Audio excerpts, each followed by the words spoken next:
she's walking in now. I'd wait for her. Here she comes. All right, thank you. Good evening, everyone. May I have a motion, please, to return to public session, please? Bornstein, thank you. Mrs. Giger, second. All in favor? Opposed? Abstentions? Motion carries unanimously. Good evening, everyone, and sorry for the delay. I call the regular board meeting to order. All board members are present except for Mr. LeMay. Mr. Scanzuzzo, would you please lead us in the Pledge of Allegiance to the flag? Sure. I pledge allegiance to the flag of the United States of America and to the republic for which it stands, one nation, under God, indivisible, with liberty and justice. Thank you. Please be advised that in the event of a fire emergency, an evacuation should be necessary, an alarm will sound. Please note all marked emergency exits and evacuate well away from the building. At this time, we request that everyone turn their cell phones and other electronic devices to silent. Thank you. Is there a motion to approve the agenda as presented, please? Mrs. Kazmarek-Bogner, thank you. Mr. Borenstein, second. All in favor? All hands up. Motion carries 800. Dr. McKenna, I turn it over to you for board recognition of schools. Thank you very much, Mrs. Leatherbear. Tonight we have two recognitions. Tonight we continue with our school spotlight, which highlights the great work that goes on within our buildings. This month, our school spotlight focuses on Heim Middle School and the web program for students in grade 5 through 8. I'd like to welcome Dr. Jeff Jagluski, principal of Heim Middle School, to share more about this initiative. Dr. Jagluski.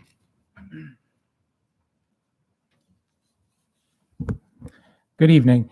Thank you for the opportunity to share our web program at Heim Middle School with the board. Our program at Heim has been going on since 2015. It's a phenomenal program for our 5th grade students who are transitioning to middle school. And it's great because the 5th grade students get to hang out with their web leaders and get leadership from our 8th grade class all year long. So it's not just a transition program, but a program that runs all year. So it's phenomenal for our 5th grade students, but also for our 8th grade students who learn to become leaders, and it really makes a difference in their life. And a lot of times when they come back to Heim and talk to us, that's one of the highlights of what they actually did at Heim. So without further ado, Nick, you can roll the tape.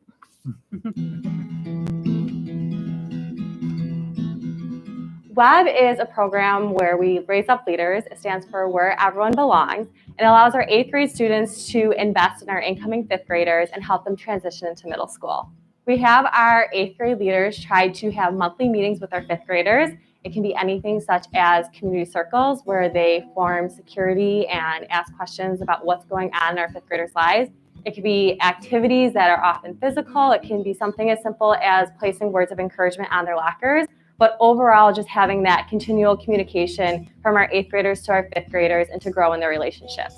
I joined WEB because when I was in 5th grade, I was extremely nervous the first day, and the WEB leaders that I had really helped me, so I wanted to do the same for the 5th graders. A lot of them were nervous, they didn't talk, and just like they said that being there for them just like really like helped them and like become like more aware of the school and like how to get around. You have to move around a lot more. There's a lot more people. In the very beginning, they helped me know my way around the school, and it would have taken a lot longer to know my way if I didn't like have the tour in the beginning with my web crew people. I've gotten more friends from the web crew. When the 5th grade students have a comfort level with the building, it allows for the academics and the social emotional learning to occur a little bit quicker because they already feel comfortable. We're spending less time in the transition phase and really getting into what we want to do here at Heim Middle because they already feel comfortable within the building. And one of the big benefits of WEB is it's not just an orientation program, it's a program that actually goes year long. So our 8th grade students work with our 5th grade students all year long.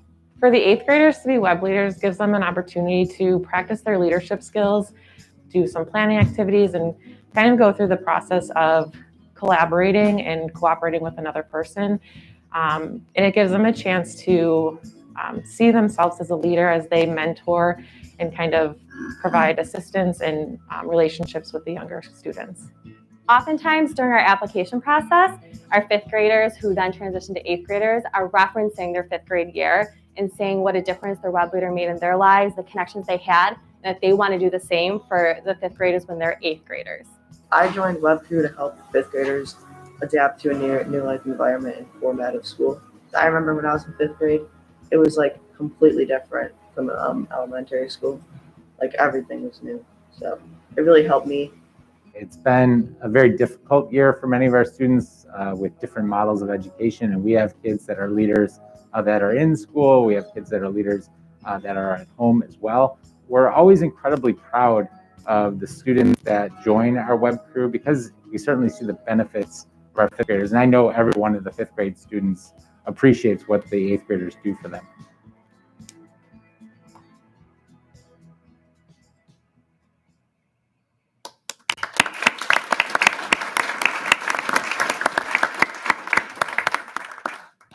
Congratulations to our web crew leaders at Heim and also all our middle schools. They do an absolutely fabulous job. So thank you so much to all of our students and staff who make that program possible. Tonight, we are also recognizing student leaders from across the district who led the Willpower for Wishes campaign and raised more than $110,000 to benefit Make-A-Wish Western New York. Students formally presented the donation to the Make-A-Wish Western New York last week and have been featured in the local media highlighting their unifying and inspiring campaign in the district. Let's take a look at the amazing job that they did.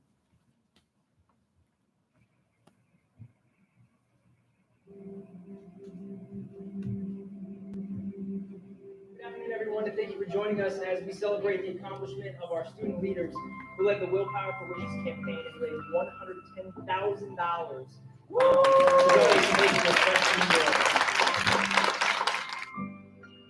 This Willpower for Wishes campaign collaboration allowed for the true spirit of our district to shine. It demonstrated how we embodied the main tenets of this project: teamwork, compassion, service, perseverance, kindness, diversity, mindfulness, and connections. Together, we revealed how powerful our #Willpower truly is. I am honored to be a part of such a special district. As a parent of two Williamsville students, I understand the level of commitment and compassion our district has. And I'm so happy to say congratulations to all of you and all the amazing hard work that you did for us this year during such a difficult time for everyone, that you were able to think not only of yourselves, but the community and our children who are in it. You know, we have this program, Kids for Wish Kids, and that's what I just loved so much, is you guys were really students helping other students and kids in our community. And it doesn't get better than that. A wish is so important to kids going through difficult things. And I am just so grateful that this district has raised enough to give that gift to 11 kids.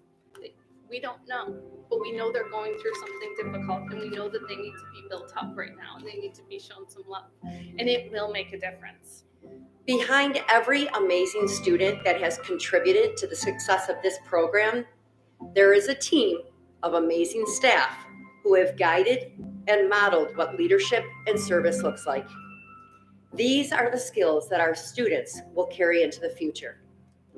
Congratulations to our students for their participation and kindness, and congratulations to the students within our community who now have a well-deserved wish on the way.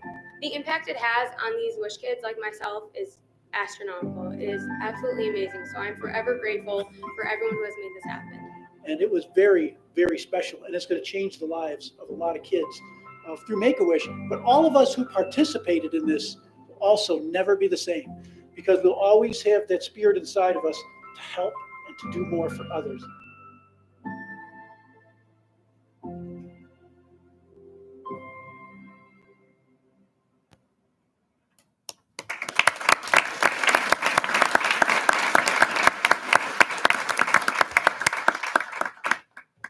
Thank you very much. I just want to comment on both of those recognitions. First of all, the High Middle, the web crew program, it's really given a purpose to a lot of our students during a very difficult year. you gain a real sense of purpose when you help others.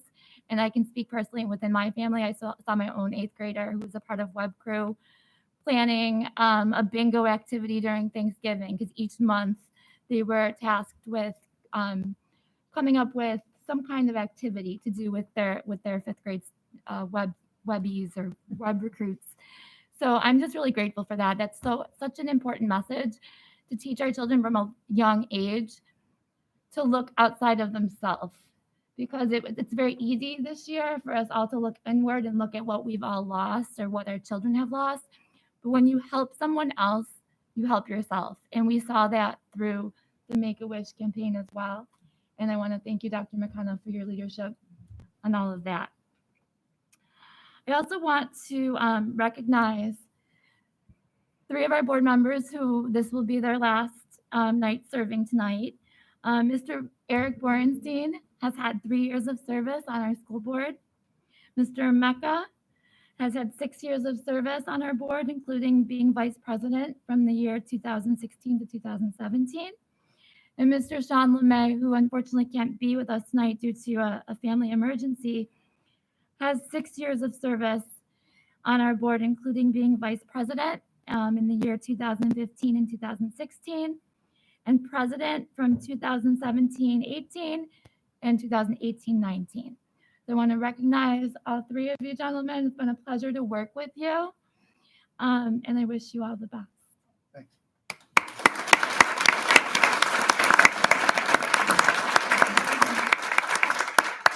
Are there any board acknowledgements at this time? Mrs. Van Sice. Yes, I would like to take this opportunity, and I would like to speak on behalf of not just myself, but the board. I would like to recognize Dr. McKenna. This is his last evening serving as our acting superintendent at a board meeting.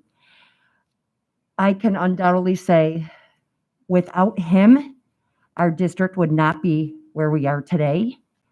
His passion, his enthusiasm, and his vision has brought us here and will propel us into the future, and Williamsville will continue to be better and better. So, Dr. McKenna, we are so grateful, and we'd like to thank you. And with that, I'd like a standing ovation. Oh, no.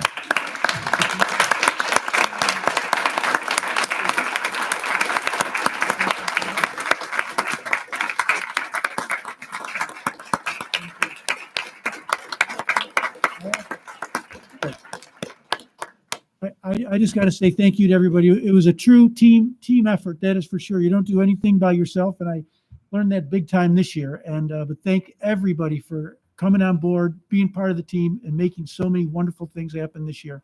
And it was an honor and a privilege to be in this role. And I'll continue to keep serving in my role as assistant superintendent. And I want to thank the board for this opportunity that I had to be able to lead this district during this time. I appreciate your confidence in me, and it means a lot. Thank you so very much. Welcome. Are there any other board acknowledgements? Biscalia. The last week we did a couple board visits, and I just want to acknowledge the elementary schools that we visited and the great things that they're doing at Maple East. The social emotional learning, which is so important during this crazy year. It was just wonderful to see. And, you know, on a personal note, also going to Maple West and seeing how they pulled off the fun run was unbelievable. To see the children's face or their faces. It made my entire weekend to see the joy that they had again, kind of things hopefully getting back to normal or as close to normal as possible. And, you know, my son goes there, and having him run home and the excitement that he had all weekend, you know, that's what it's all about. And they also raised, I think, over $60,000 or close to it for the PTA. So going to see those schools and the things that they're doing, great work. So congratulations. Thank you, Ms. Biscalia. Anyone else? Thank you. We will now move on to the public expression portion of our meeting. And Dr. McCleary, I will call on you. Thank you, Mrs. Leatherbarrow. Welcome to all who have come to observe this regular board meeting. Per policy 1510, the board has set aside 30 minutes for public expression, a time when we invite members of the community to share ideas and concerns with us. We welcome this opportunity to hear from you, Each person is given up to 3 minutes in which to address the board. You will be signaled with our yellow flag at 2.5 minutes so that you may have time to conclude your remarks. This is a meeting held in public rather than a public meeting, which means we will not be engaging in a dialogue with members of the community this evening. Rest assured, we are listening carefully and we take seriously what you have to say. We would also like to ask that you demonstrate respect for us and for one another by speaking to the issues, giving us ideas, sharing your opinions, and not engaging in any personal attacks. Thank you for your cooperation. And thank you to those who have pre-registered for public expression. At this time, I will call on you, and then please step up to the podium and again state your name. The first person that I have signed up here is Dr. Michael Littman.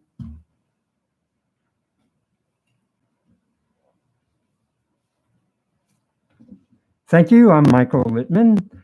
First, I have two issues. First, I wanted to thank Eric, Sean, who's not here, and Mark for their service. Losing board members with years of experience is always a challenge. And I wanted to thank you both, and Sean and Absentia, for their valuable service, because again, what you do is very important to the running of the district and to our community, and people appreciate what you've done. So thank you for that. The second is a shout out to, and I don't want to steal all of your thunder, but you know, I apologize for that. But I've been involved in education all my life.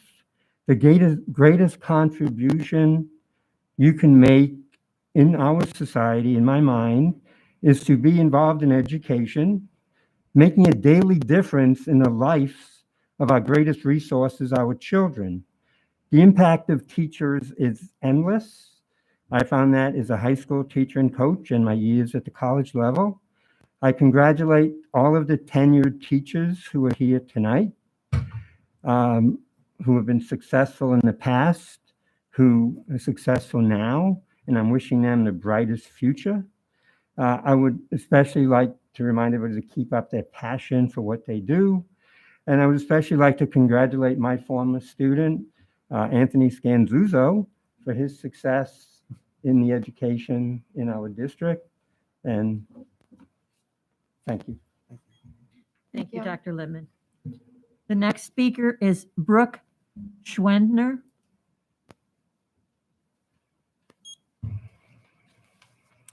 Actually, that's my maiden name. My name is Brooke Bacone. I'm a mom of 4, 2 of which attended Williamsville School here in first grade and kindergarten. I'm here to ask and beg that each one of you take all the necessary steps to help remove the masks from our children and teachers' faces for the remainder of the school year and for the 2021-2022 school year. Masking should be a personal choice, not a mandate. I am part of a large group of parents who came out tonight. Thank you so very much. Who would like to know what the science is behind the mask mandate for children. After hearing Dr. Fauci even come out in his leaked emails explaining that the masks do not make a difference, they are pointless, basically. Why, after looking back on the back of a mask box and reading that it does not prevent viruses from spreading, why are our children still forced to wear these masks indoors? Thank you for letting them not wear them outside, by the way. Mask mandates should be lifted. And they have been lifted in other states, and the rise in positivity rates has not risen. We are no longer in the middle of a pandemic. Masking the school community is harming social and emotional development of children. On top of that, our children should be learning how to read other people's faces, peers and teachers, emotions and feelings using their facial expressions. How is that happening with a mask on? Our children should see their teachers smiling to greet them and the seriousness in their teacher's face when they are being taught how to treat others and be respectful in the classroom setting. Children should be learning to recognize when their children or their friends are having fun, when they're frustrated, when they're feeling sad, and when they're having fun on the playground. The teacher should also see the children's face, trying to identify when the child is worried, sad, scared, excited, confused, or understanding. Our first grader had an amazing kindergarten experience up until March 2020. He enjoyed school. He absolutely adored his teacher, his classmates, everything about school. He loved learning and he couldn't wait for first grade to start. All of his joy has completely faded away. It's so sad to watch as a parent. He no longer talks about the positives here in the Williamsville School District. He talks about how the teachers are mean and they're constantly hounding them to pull up their masks. It makes me cry. He is extremely athletic, and I provide him 3 masks a day, and each day they come back soiled with sweat, saliva, bacteria, who knows what. He's very, very, very upset when he has to go outside. I wrote this before, and play outside with the mask on. Our kindergartner has low self-esteem. She's the opposite of our first grader. She struggles with asking for help, and she uses her mask to hide her confusion and lack of confidence. In the primary year, where phonics, basics, and number sense are fundamental, she has not been able to flourish like I know that she is able to flourish. Also, she has some sound letter difficulties and how she's supposed to improve on that if she can't see her teacher's mouth moving. COVID has impacted us all, loved ones, family members, and or our friends. We are sensitive to that. We are advocating for our 4 babies that are outside waiting for us. Please remove these masks from their faces, please. End your reign, Dr. McKenna, please, on a positive note. Thank you. Thank you. Our next speaker is Shashidhar Ramchandra Reddy. Was I close? I don't see Dr. Reddy. Okay. Next one. That brings us to the end of individuals who have signed up to speak. We do have a little bit more allotted time if there is anyone in the audience who would like 3 minutes to address us. Okay. All right. Thank you very much to our speakers, and thank you, Dr. McCleary. All right. We are now moving on to our consent agenda. This is items 6, 7, and 8. Oh, sorry, 7, 8, and 9, rather. May I have a motion, please, to approve consent agenda items 7, personnel, 8, business, and 9, special needs and student activities as presented in board docs. Mrs. Van Sice, thank you. Mr. Mecca, second. Is there any discussion on items 7, 8, or 9? Seeing none, all in favor? Oh, did you have a hand up, Mr. Mecca? Oh, sorry. Okay. All in favor? Thank you. Opposed? Abstentions? Motion carries 8-0-0. At this time, I would like to thank the following retirees for their service to the district. I will read your name, your site location, and your years of service. Thank you to Andrea Beacom, North High School, for 19 years of service. Jolynn DeGolia, East High School, 19 years of service. Genevieve Gambino, Casey Middle School, 8 years of service. Kim McGonigley, North High School, 13 years of service. David Montfort, North High School, 22 years of service. And Joseph Ye, Transit Middle School, 17 years of service. Thank you so much and enjoy your retirement.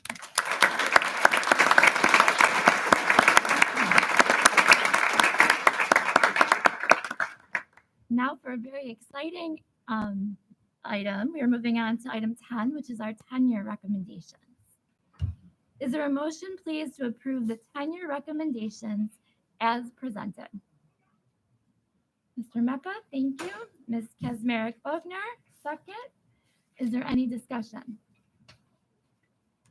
I would just like to let everyone know that tenure approval is one of the 3 most important duties of the Board of Education. The others being the hiring of a superintendent and presenting a district budget to the public.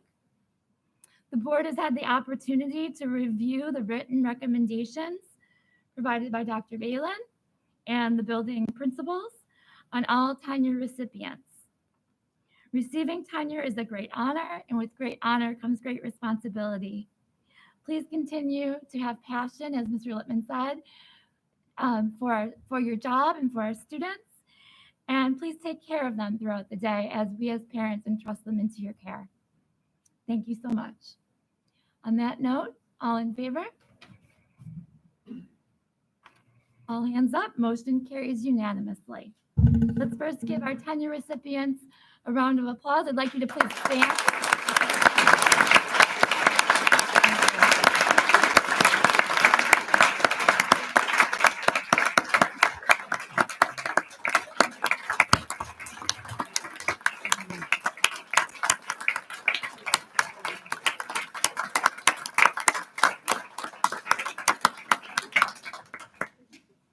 Dr. McKenna, would you like to say a few words on that? Well, first, I'd just like to say congratulations to all of our tenure recipients. You said it well. This is a very big honor. We take this very seriously, and it's hard to get tenure these days.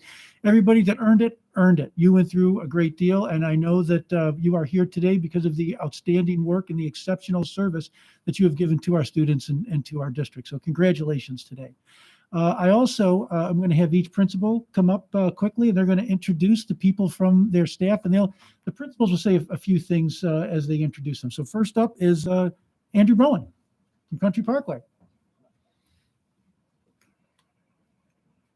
Good evening, Board of Education. Thank you for having us here. It is my pleasure to introduce Kate Minio, who is a phenomenal reading teacher. Kate, congratulations. Thank you very much. And next up, Mr. Charles Smilinich from Dodge Elementary School.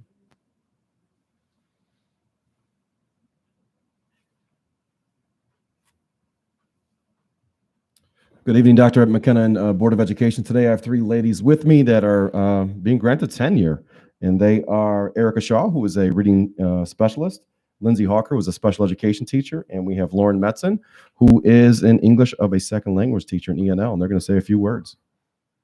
Welcome. Hi, I'm Lindsay Hawker. We just wanted to say thank you so much for all of your support, especially during this hard year. And thank you to Charlie. And we know that we are the most dynamic school on the planet. Thank you. Thank you so much. This is a great honor, and it's been a pleasure working in Williamsville, and I'm looking forward to so many more years. Thank you. Thank you so much to the board and to the district. I have loved working in this district. I especially love working at Dodge, and I just can't wait for my future here. Thank you.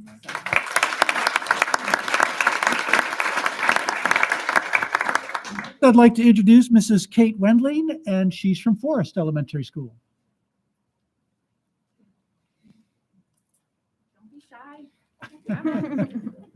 Good evening, board. Tonight, our building actually has 7 people that are granted tenure this year. I have 2 with me. I have Mr. Buss, he is a 4th grade teacher, and Jenny Yemens, she is an ENL teacher. And in addition, we have Julia Hagedorn, a 1st grade teacher, Julia Rigi, she is our GT teacher. Melissa Spada, she's also a 1st grade teacher. Kelsey Steen, a kindergarten teacher. Elisa Whitty, and she's a reading teacher at Forest Elementary. So congratulations.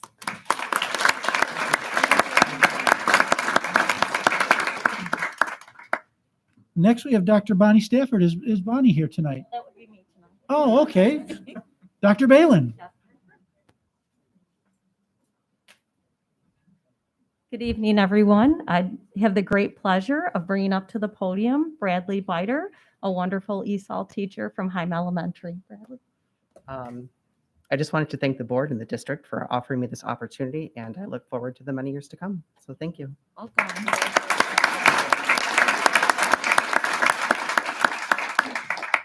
And I'd like to introduce Dr. William Bowen from Maple East Elementary School.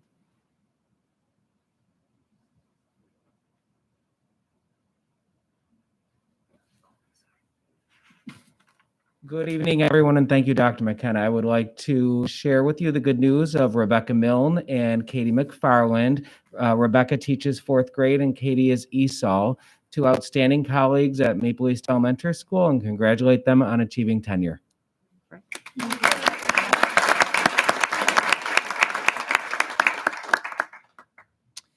Next up, we have Mr. Jason Smith from Maple West Elementary.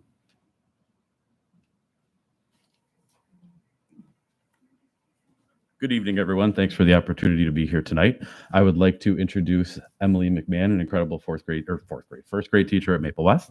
Congratulations on your tenure. Thank you. I could never teach fourth grade. I'm way too short. Thank you so much. I grew up in this district and I'm thrilled to be back at Maple West. I actually was in kindergarten and first grade there, so I'm thrilled to be a teacher here. Thanks.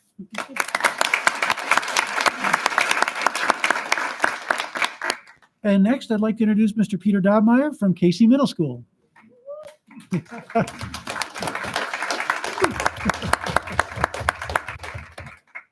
Thank you to Dr. McKenna and the board for having us tonight. I'd like to introduce and congratulate Jake Wazik, ESOL teacher at Casey. I did want to take the opportunity to thank the board for this amazing opportunity. And I also can't help but express my heartfelt congratulations for the most deserving administrator for his tenure appointment. Yeah. And I don't think I'm overstepping when I say, on behalf of Casey, we expect you to see you there for the next 40 or 50 years.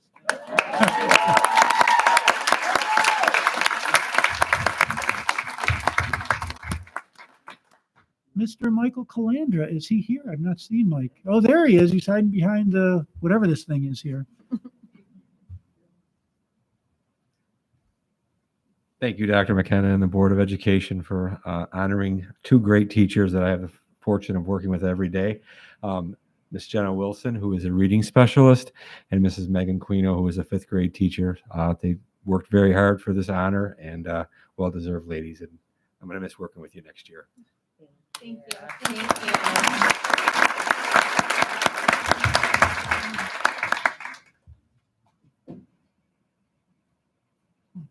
Absolutely. We also want to give a heartfelt thanks tonight to Mr. Michael Calandra, who has had an illustrious and incredibly successful career here in our district. So let's all give Mr. Calandra a huge round of applause.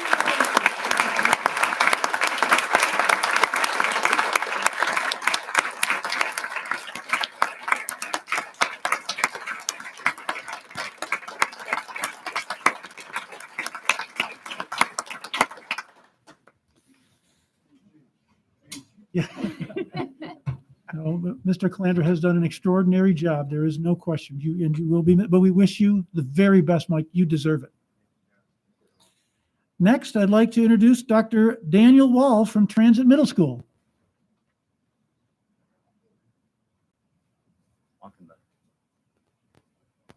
Good evening, Dr. McKenna and the board. Thank you for having us. I'd like to introduce Lindsay Sajo, 8th grade math teacher, and Melissa Cody. And congratulations on your tenure, and Transit continues to be in good hands. Thank you.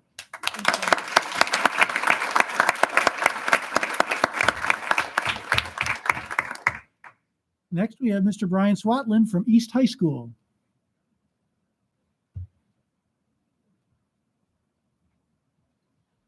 Thank you, Dr. McKenna, and thank you to the Board of Education. We have tonight Miss Jessica Emmerling, math teacher at East High School, and we also have Miss Courtney Cox, special education teacher, who could not make it tonight. So congratulations, Jessica. Thank you.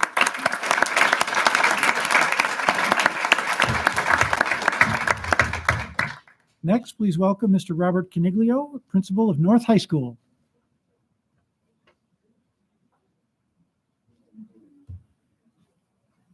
Good evening, Board of Education. Dr. McKenna, thank you for having us tonight. We have 3 of our 4 teachers who are granted tenure. We have Amber Glaude, Science, Tina Gilbert, Math, and Aaron Young, who is our choral director. Chris Guerin is actually probably coaching a game for East tonight, so he couldn't be here. And these 4 have been excellent additions to the North community. So congratulations.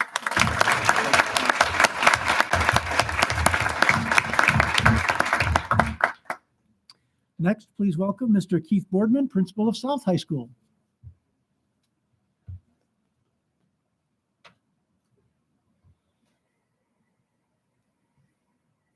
It always makes me go last. Good evening.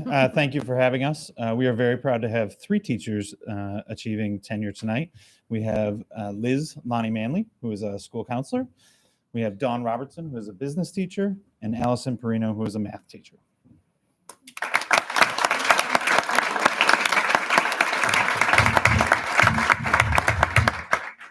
And next, I'd like to introduce Dr. Marie Balin, who is going to be talking about Mr. Pete Dobmeyer.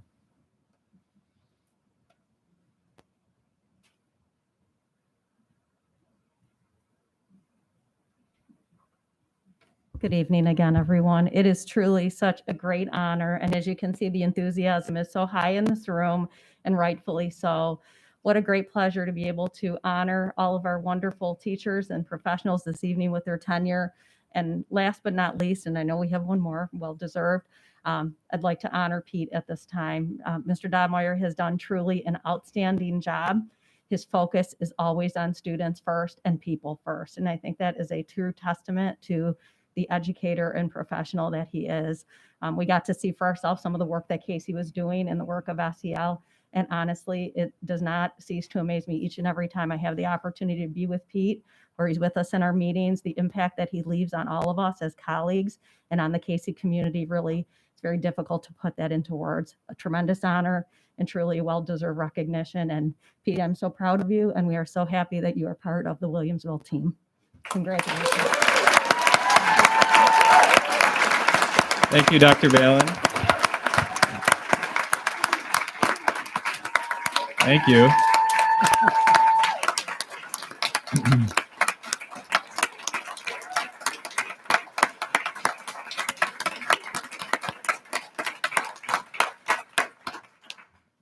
Thank you very much. That was unexpected. There's some people in the back. I think they're here for Jake, actually. Yeah. I want to just quickly, I know we were short on time, but I want to thank Dr. McKenna, Dr. Balin, and the leadership team, as well as the Board of Education, as you recommend me for tenure this evening. I am so grateful to have been part of the Williamsville and Casey community for the past 10 years, past 4 as principal. And I fully recognize that I've found success because of the amazing people that I get to interact with each day. So thank you to our district leaders. Thank you to my middle school colleagues, Jeff Chikluski and Dan Wall, who've been amazing partners and friends along the way. Thank you to Mike Calandra, who is retiring this year and has taught me much about leading with compassion and integrity.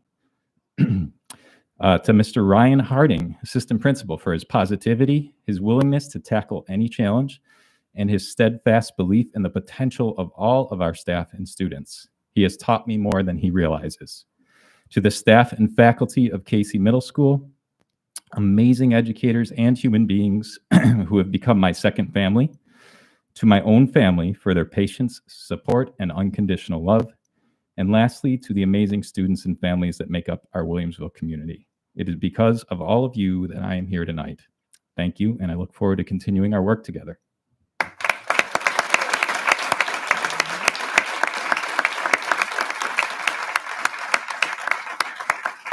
I have one more. I just have to introduce myself, and now Dr. John McKenna will introduce Mr. Anthony Scanzuzzo.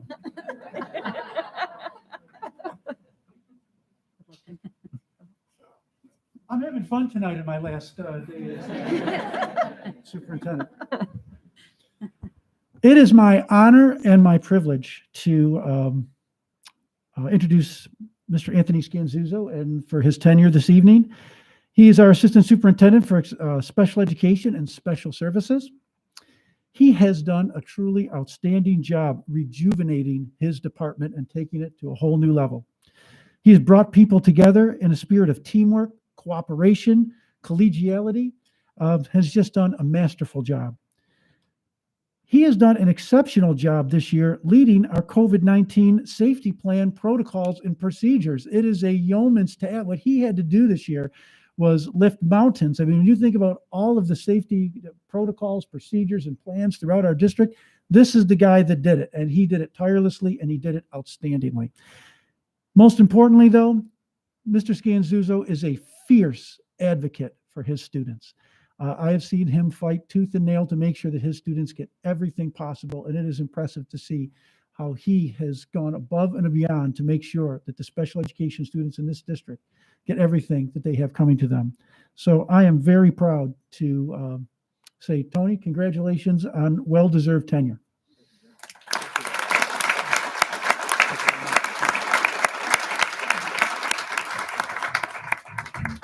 Thank you very much. I'd like to extend my gratitude to all the tenure recipients this evening and an achievement of an amazing goal, and to just leave you with just one parting gift that this is hopefully the start of many other goals for you to achieve as you influence and change the lives of kids. And I think that I say that because this is my fourth tenure recommendation in my career. And as I'm reflecting back on, my first, and I look at them all as I cherish each of them equally. But as I look back in my time and think about things that have changed, I've become a little more gray. I probably put on a few more pounds, and my eyes aren't as strong as they once were. But the things that have been constant and that have maintained like focal points in my career were to be respectful, responsible, and to always do the right thing. And I think that that being the focus of everything that I do on a daily basis in the lives of kids as a teacher, as a department chair, as a coach, as an administrator here in Williamsville, in my position to advocate for kids has really been the guiding light for success that I've had. And I'd just like to thank, so many people, obviously Dr. McKenna, the Board of Education, my family, all the teachers and colleagues, coaches, the leadership team that I work with. We have an amazing team here. We get a lot done.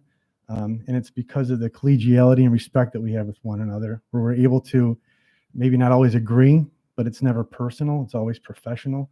And we're able to put that aside with the focus of being kids and who we serve. So I thank you for this honor and look forward to many more years. Thank you.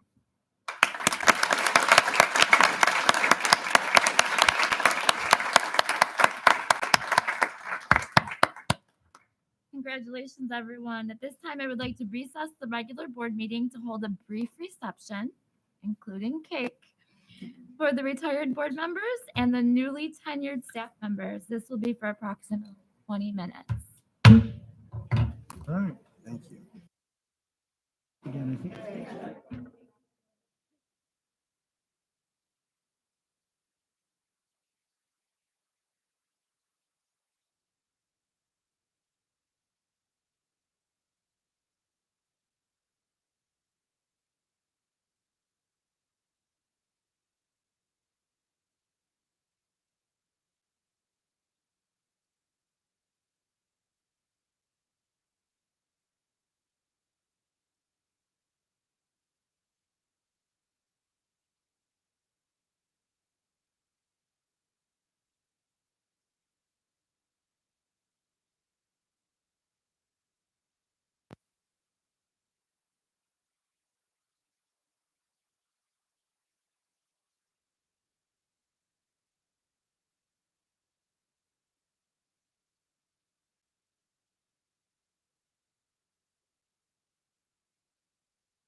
All right, I would like to reconvene the regular board meeting at this time. We're on item 11. I hope everyone enjoyed their cake and their reception. Is there a motion to approve the May 25th regular board meeting minutes? After cake. Mr. Biscaglia, thank you. Mrs. Beeger, second. Are there any corrections to the minutes? Seeing none, all in favor? All hands up. Motion carries 8-0-0. Item 12. At this time, I would like to welcome Mr. Tell me how to say your last name. Capuana. Thank you. To the podium from Erie One BOCES. Welcome, sir. Thank you. Good evening. We have a presentation to share. Is it okay if I take this off? Okay. Absolutely. Yep. Sorry you lost your crowd. We don't take it personally. I'm sure the cake was fabulous, and but sincerely thank you for the opportunity to share some updates tonight on behalf of Erie One BOCES and our instructional services programs.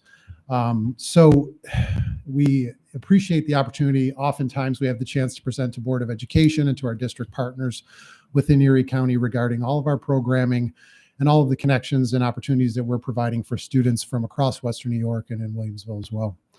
I'd like to thank Mr. Bornstein for the opportunity to be here this evening and connected us with just some early conversation, learning more about CTE. And our focus tonight will be CTE and workforce development. So I'm going to move to the presentation slide deck. So for instructional services, before we get into the specifics in the couple of areas, certainly we'll have opportunity for questions at the end of the presentation. But for us, really, the focus over the last few years has been on engagement and evolving programming.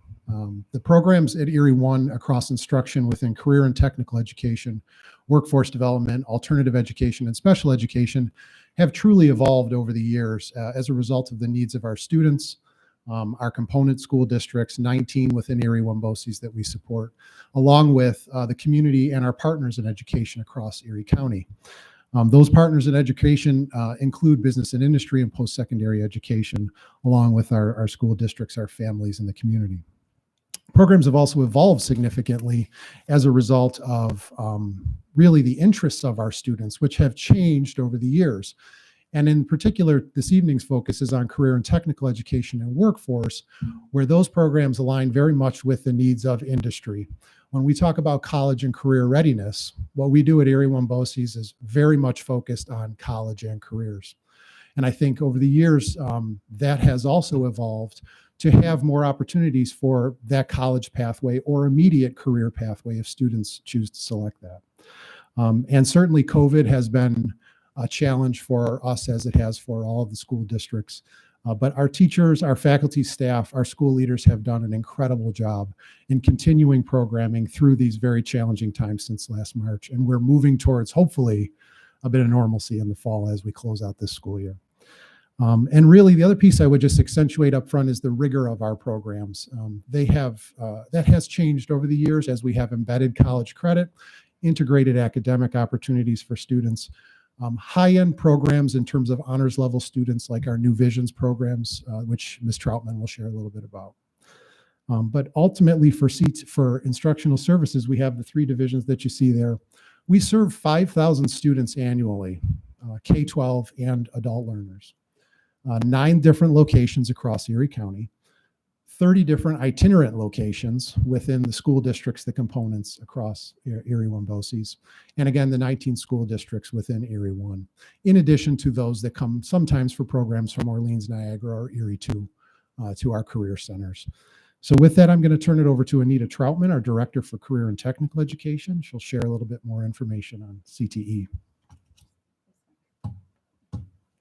Good evening, everyone. So I have the honor to share some information about our career and technical education programs.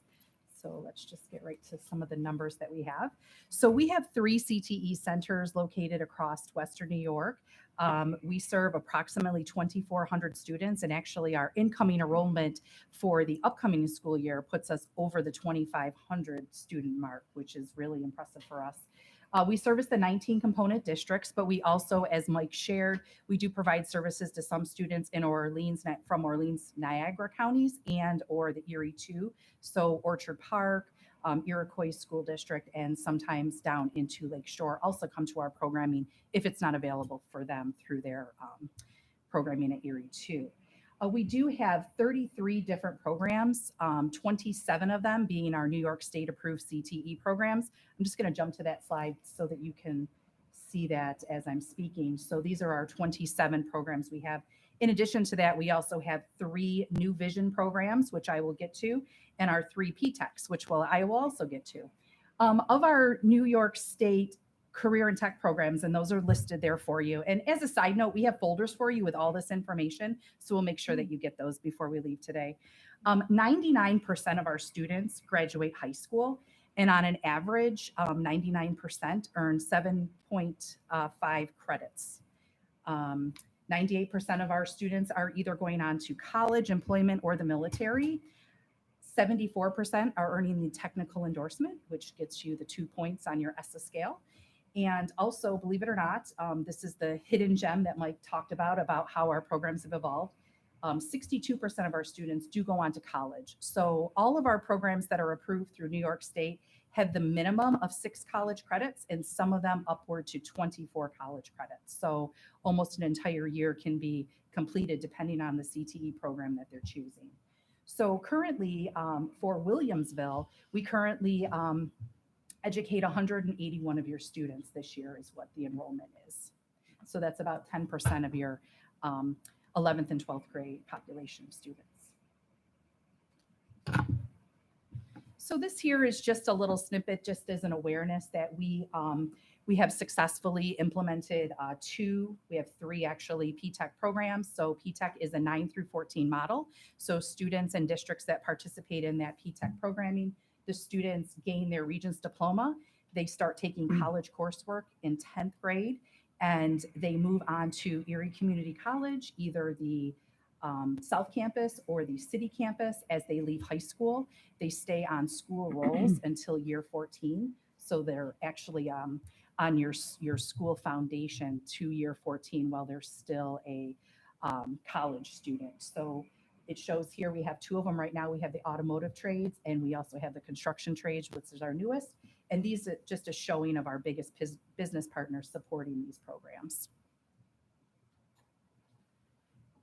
So we have the New Vision programs. These are our high honors programs. These allow 4 credits, and some of those are college credits. These programs are for your high-level students. The sites are located at the Buffalo Zoo, at Millard Fillmore Suburban Hospital, Buffalo General, and we also have our Legal Academy, which is located at Canisius College. So that's an opportunity for students to really explore furthering their careers. So the question that we always are posed with, I got a little too ahead of myself here.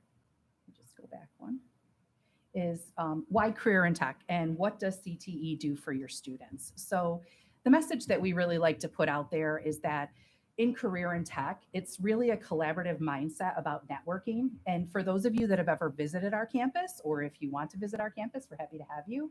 But when we're bringing together 19 component school districts, it's basically a mini college campus. So they're coming, maybe a student is in an auto tech program or a fashion design program or in the dental program, and they may be the only Williamsville student in there. And they may be the only Depew student or Lancaster or Clarence, but it allows them the opportunity to really grow outside their normal K through 12 education and experience college life, but still under the protection of being in high school, right?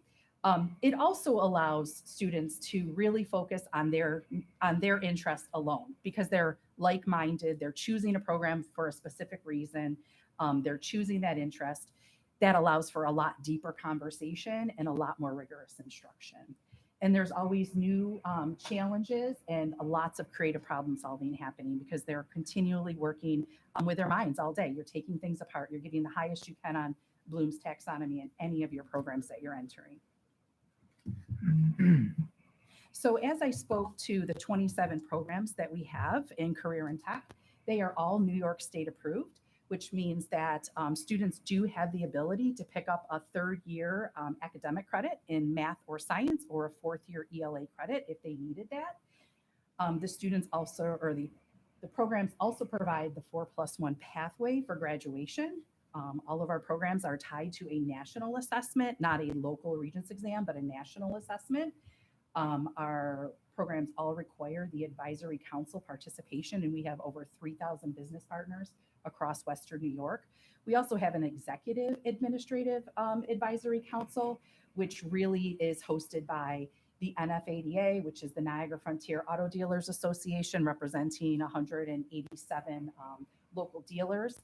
The Buffalo and Western New York Construction Council, it's on William Street, and so they represent over 900 construction companies across Western New York. The Buffalo Niagara Manufacturing Alliance, and the medical campus. So that's like our overarching board. Then we have boards for every single program to make sure that our programs are meeting industry standards and that our curriculums are changing to meet those industry standards.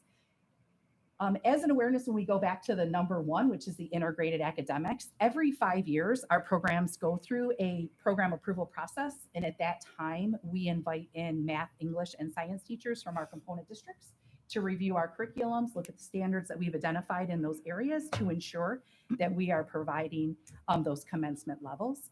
And once they believe in that approval, then state ed will sign off for us to be able to provide those credits if the district chooses to provide them. And then most importantly, the collaboration between our college partners to make sure that our curriculums are aligning with theirs so students can continue to get those 6 to 24 credit hours depending on the programs that they're in. The opportunity for all students in our CTE programs is the opportunity to do internships and career shadowing, which is a great opportunity. Like I said, we have over 3,000 business partners that support our programs. More recently, over the last 5 years, we've worked with businesses to provide paid capstoning positions so students can have the opportunity between the 11th and 12th grade year to do paid internships, whether it's with construction companies, local manufacturers, local auto shops, and whoever's willing or wants to get a capstone over the summer really has the ability, as long as they're willing to make that commitment, because the employers want at least a 30-hour commitment of them, because on their side, they are paying them. So it's been wonderful opportunity for students. And like I already talked about, the articulation agreements we have over 900 of them, or I'm sorry, 90 of them. Some are worth 3 credits, some are worth 9, some are worth 24. It depends on the program. Those are with local institutions, state institutions, and we do have a few out of state institutions also that provide those articulated credits. So just as an awareness, our focus at the CTE Centers for Leadership is the Skills USA, and Skills USA is a national leadership organization that serves about 500,000 members across the United States. So we do have some in the slides a little bit later that there were some students here locally that competed in the local state Skills USA competition. So they have the opportunity to belong to that leadership organization. We also have the ability for students to receive the completion with honors. And then of course, the technical endorsement, which allows the students to get the 2 points on the ESSA, and it makes them equivalent to an advanced Regents diploma. And there are lots of students that end up getting an advanced Regents and a technical endorsement, which is really a great opportunity for them. We also have the National Technical Honor Society, and here are the list of students that were recognized as inducted members from Williamsville. So there's, out of our 216 inducted members, 21 of them represented Williamsville. So congratulations to your students. We also had students from Williamsville that were honored with the Outstanding Senior. So every year, each program provides one outstanding senior, and of our 27 programs, 4 of those students came from your Williamsville community. So that's a great accomplishment there. And as I spoke about these Skills USA participants, these students listed here participated. This year it was virtually, but they still took the opportunity to participate at the state level, which was really great. So at this time, I'm going to pass it over to Krista McHale, our Workforce Development Director, and then we'll take questions at the end. Thank you. Thank you. Hello, thank you so much for having me, us. Special shout out to Miss Carrie for your organization of us tonight. We appreciate it. And as Anita mentioned, we do have some packets of information that we're hoping that you'll all get this evening. So again, my name is Krista McHale. I am the Director of our Educational Partnerships and Workforce Development Programs at Erie One BOCES. The first thing that we just want to get out there is that we are not community education. So sadly, we have no driver's education, no line dancing. But what we do is very in-demand occupational education programs. Everything that we do is aligned to business and industry. We work very, very closely with the Department of Labor and the Buffalo and Erie County Workforce Investment Board to make sure that our programs are meeting the needs of the needs of the local economy. So when it isn't a pandemic, we typically serve about 2,500 students a year. We have 50 part-time and full-time programs and courses. In addition, we also offer adult literacy programs. Our programs run day and night, 12 months a year. Some of the courses run in the evening at our career and technical centers. Otherwise, we have a flagship location. We call it the Workforce Development Center. It's on the corner of Walden and Harlem in Cheektowaga. You may know it as being across the street from the old Thruway Mall. Okay.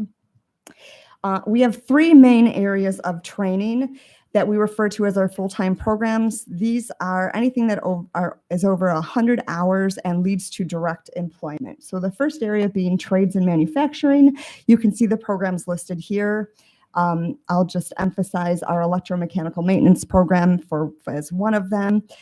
It is I would say our most unique. It was designed with the needs of business and industry in mind, and under their leadership of our advisory council. That program is, for example, 600 hours in length.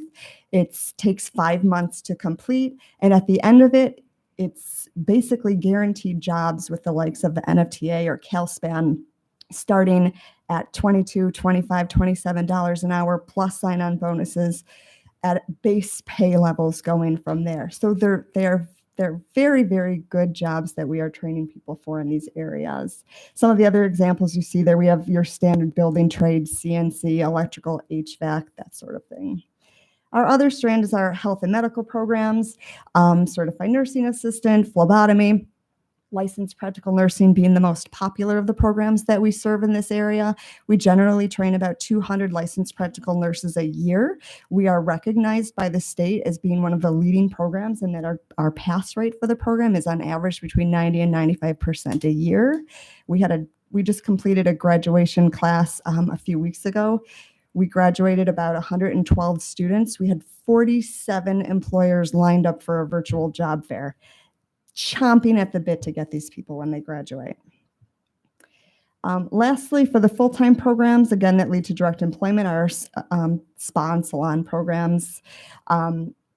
We generally, right now, we offer these programs at our Potter Center in West Seneca, but due to the popularity, we are going to be adding an additional site that you see here, also at our suite in Cheektowaga at the location that I mentioned. Apart from those, what we call full-time programs, we also have what we call part-time courses. So these are things that are very, very short-term. They're typically 2 nights a week, around 50 hours or so to complete. Whereas the full-time programs have like a full breadth of knowledge that lead to employment. These are the courses that you take if you're looking to brush up on something, or that an employer may send you to for a particular skill set. So for example, just to use a school as an example, you might have a maintenance mechanic here, but then you're outsourcing for carpentry needs. So schools may send us their maintenance mechanic for a carpentry program or a basic electrical program to, get that sort of need. But again, generally on an average year, we have 50 to 100 employers across Western New York that send us folks for this purpose. We work very, very hard to keep the tuition affordable for everyone. We do have all of the assistance services that you see here for funding. On top of that, we do have Title IV, financial aid, and Pell. So we really aim to have the students walk away with little to no financial obligation when they're coming in for these programs. Our student enrollment process is generally through word of mouth and our website, but we do strive hard to spread the word. Otherwise, we have lots of open houses and opportunities for students to come in and see and learn about our programs. I can tell you that when we do our open houses, we work directly with school counselors to make them aware, and they often do send us a host of students for that purpose, including Williamsville has in the past. All of our students, we go out of our way to support our students from the time that they're with us until the time that they graduate and move into permanent employment. We build a rapport with the student. Every single student leaves with a full resume. We offer interview preparation, job readiness. We have, Anita mentioned 3,000 relationships with business partners. I cannot tell you the number of business partners that call us every single day looking for quality candidates. And with the pandemic, it is unbelievable the calls that we are getting for the needs in the economy. Just a couple other things I'd like to mention is the first that we do offer corporate and customized training. So sometimes a company will call us with something that they have a need for that we don't generally offer. So in those cases, we put something special together designed just for them, and we either offer it at their location or at ours, and that's generally a free service that we would offer to folks who need it. The last thing I'd like to mention is our free adult literacy programs that we have. So we do offer for adults high school equivalency classes, otherwise known as the GED, or as they're now calling it, the TASC, the Test of Adult Secondary Completion. We have English classes for speakers of other languages, and we have free remedial and math and English classes as well that we offer for folks. I'm going to leave it at this time for questions and maybe turn it back over to Mike to wrap things up. So thank you very, very much. Thanks, Krista. So just sort of in closing, before, if you do have any questions, certainly we can assist there. But for the CTE side of things, what we have found is that high school, frankly, is too late for students to start exploring career opportunities. And so recent years, there's been significant effort to ramp up our opportunities to get our middle school students involved in CTE and understand some of the pathways that are there. As you've heard, there is no doubt that there is a looming labor crisis in this region and in this country, in particular in many of the programs that we offer in the skilled trades. And so we see ourselves as a solution to that and in partnership with our component school districts. And, the CTE is not necessarily for every student. We understand how scheduling works and college in many cases becomes the focus, although majority of our students do go on to college from CTE. But you wouldn't believe the number of calls that we get from students and from parents, frankly, that have kind of my 26-year-old is looking for something and can't quite find that opportunity. And so as Krista mentioned, we see a really important connection with your high school counselors, even for students that have not chosen the CTE path, to have an awareness of the workforce development opportunities that we have. And sure, if that means going on to a community college or four-year college after they've completed program with us, but it gives them an opportunity to understand. And the employers out there are so willing to go above and beyond the paid summer internships for students. The other example I give, we have a collision repair program that has really struggled with enrollment over the years. And you would not believe the wages that if you go into the collision field, folks are making, particularly in Western New York, where we have bad weather, maybe half of the year, if not more. Right. So and when I say that's coming out of our 2-year CTE high school program without a college degree, they're bringing them on, they're keeping them on paid through their high school experience. And after a year or two in the industry, those are 6-figure salaries. They're making their schedule. They cannot find folks for many of these positions, and it carries across the board for all of our programs. So again, we are positioned to be a solution to that. We're open to partnering. Certainly would enjoy having anyone out. Really seeing is believing in terms of our programs, the engagement, the ownership that the students take over their experiences with us at the different career centers and in the workforce end. Any questions that we can answer for members of the board? Yes.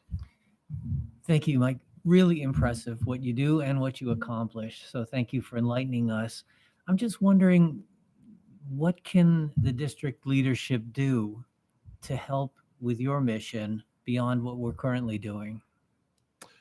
You know, I think that I would go back to the middle school component's really important, and Williamsville's been a great partner with that. We've actually had all of the students from Transit and Casey out before, I think even Mill. But just continuing to give us feedback on programming. We work with Dr. McKenna and the other superintendents in the region to have conversations around what are programs where you see a need, but then also having that access and opportunity, making sure that your high school counselors are educated on all of the opportunities that are available at the BOCES. As Anita mentioned, the integrated credits are an option where scheduling gets really tricky for high school students. But if you take advantage of those integrated credits in math, ELA, science, that lightens the load in terms of the homeschool schedule, and students can then access the CTE program. So again, it's really that connection to the counselors. They're sort of the gatekeepers to that scheduling piece. And then just making sure that, again, I think it's early exposure and access, not only for students, but for families to understand the options that are available in Western New York. Thank you. Mrs. Van Cise? I would just like to say thank you very much. When my son was in 7th and 8th grade, he received literature on Erie One BOCES, the Harkness program. I was blown away at the different programs. I, in my own profession, work with Orlean Niagara BOCES hand in hand as a CSE chair. I could just say BOCES is stellar for the purpose of all the things that you've talked about: the career plan, the employability profile, the additional credits that can be gained.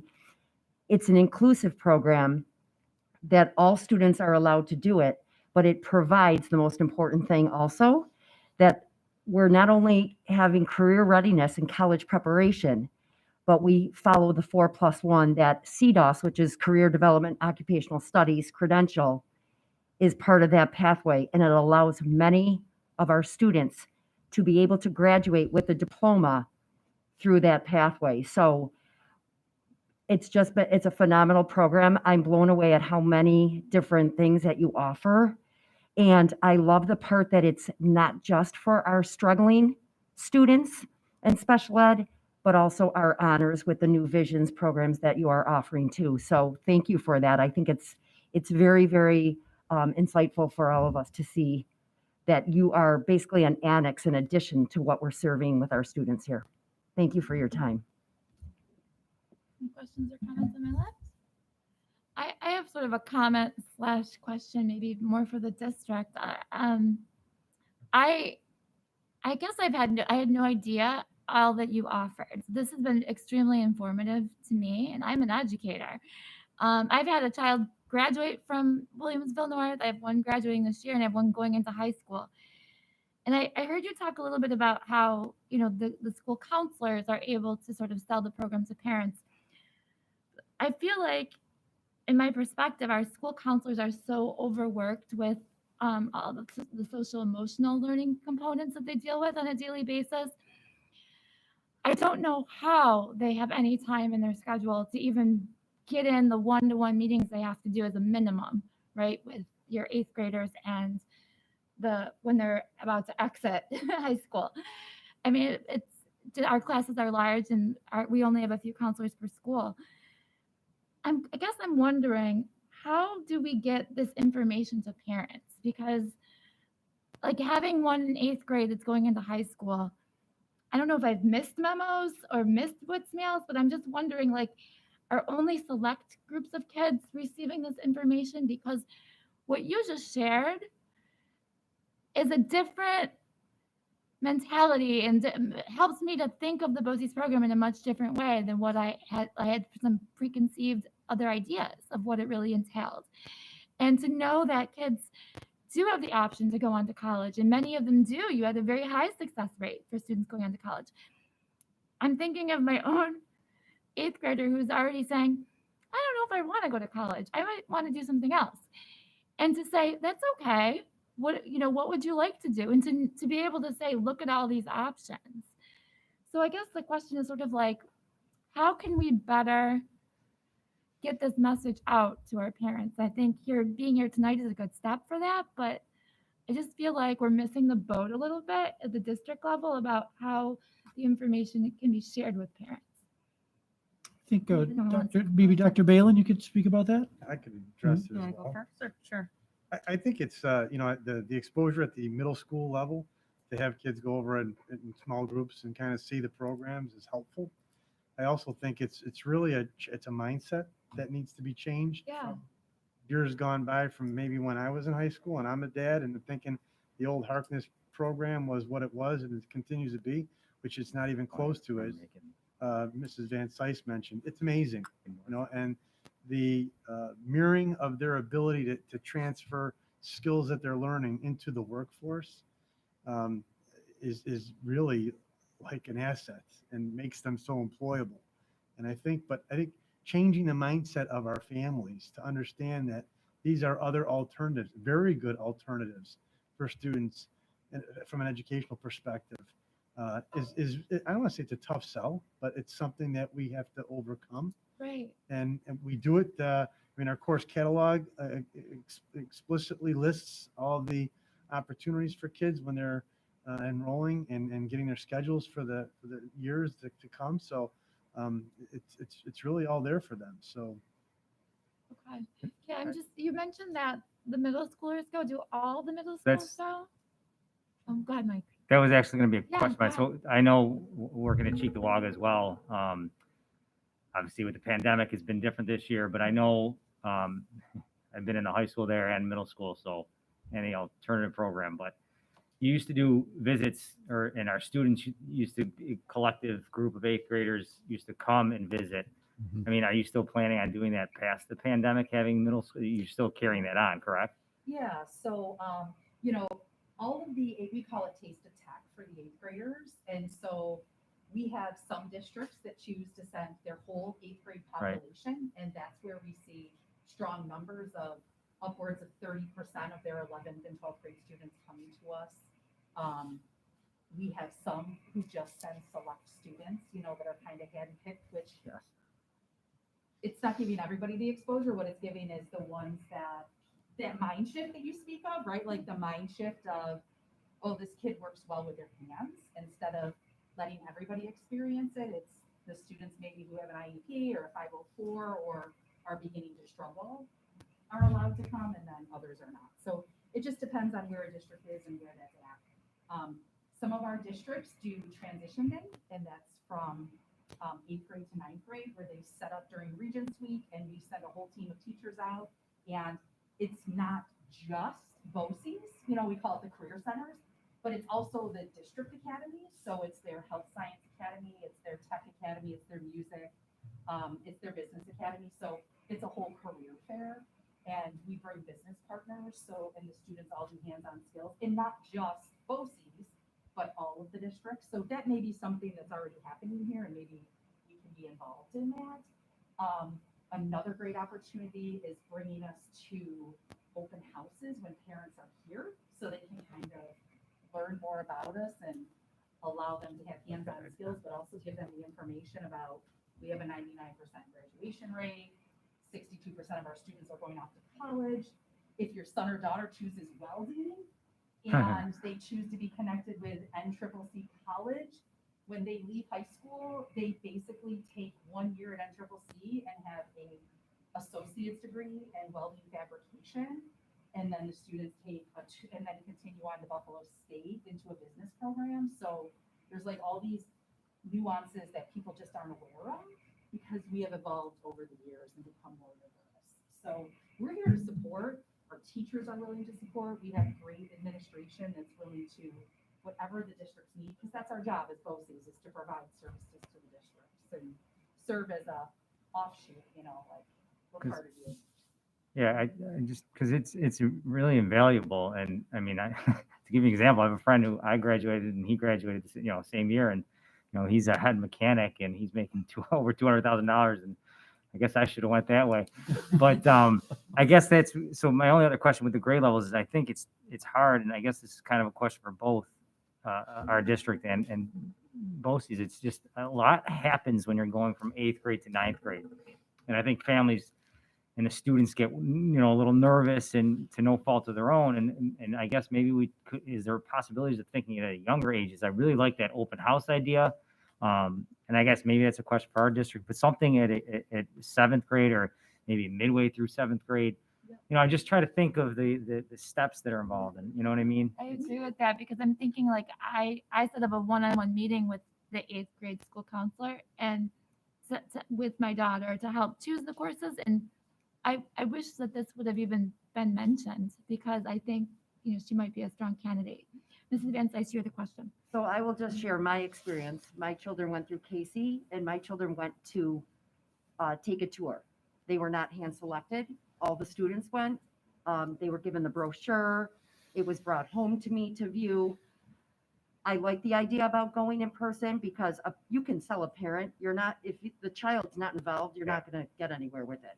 I 100% agree, Mr. Scanzuzzo, with the mindset. There is a perception that needs to be broken 100%.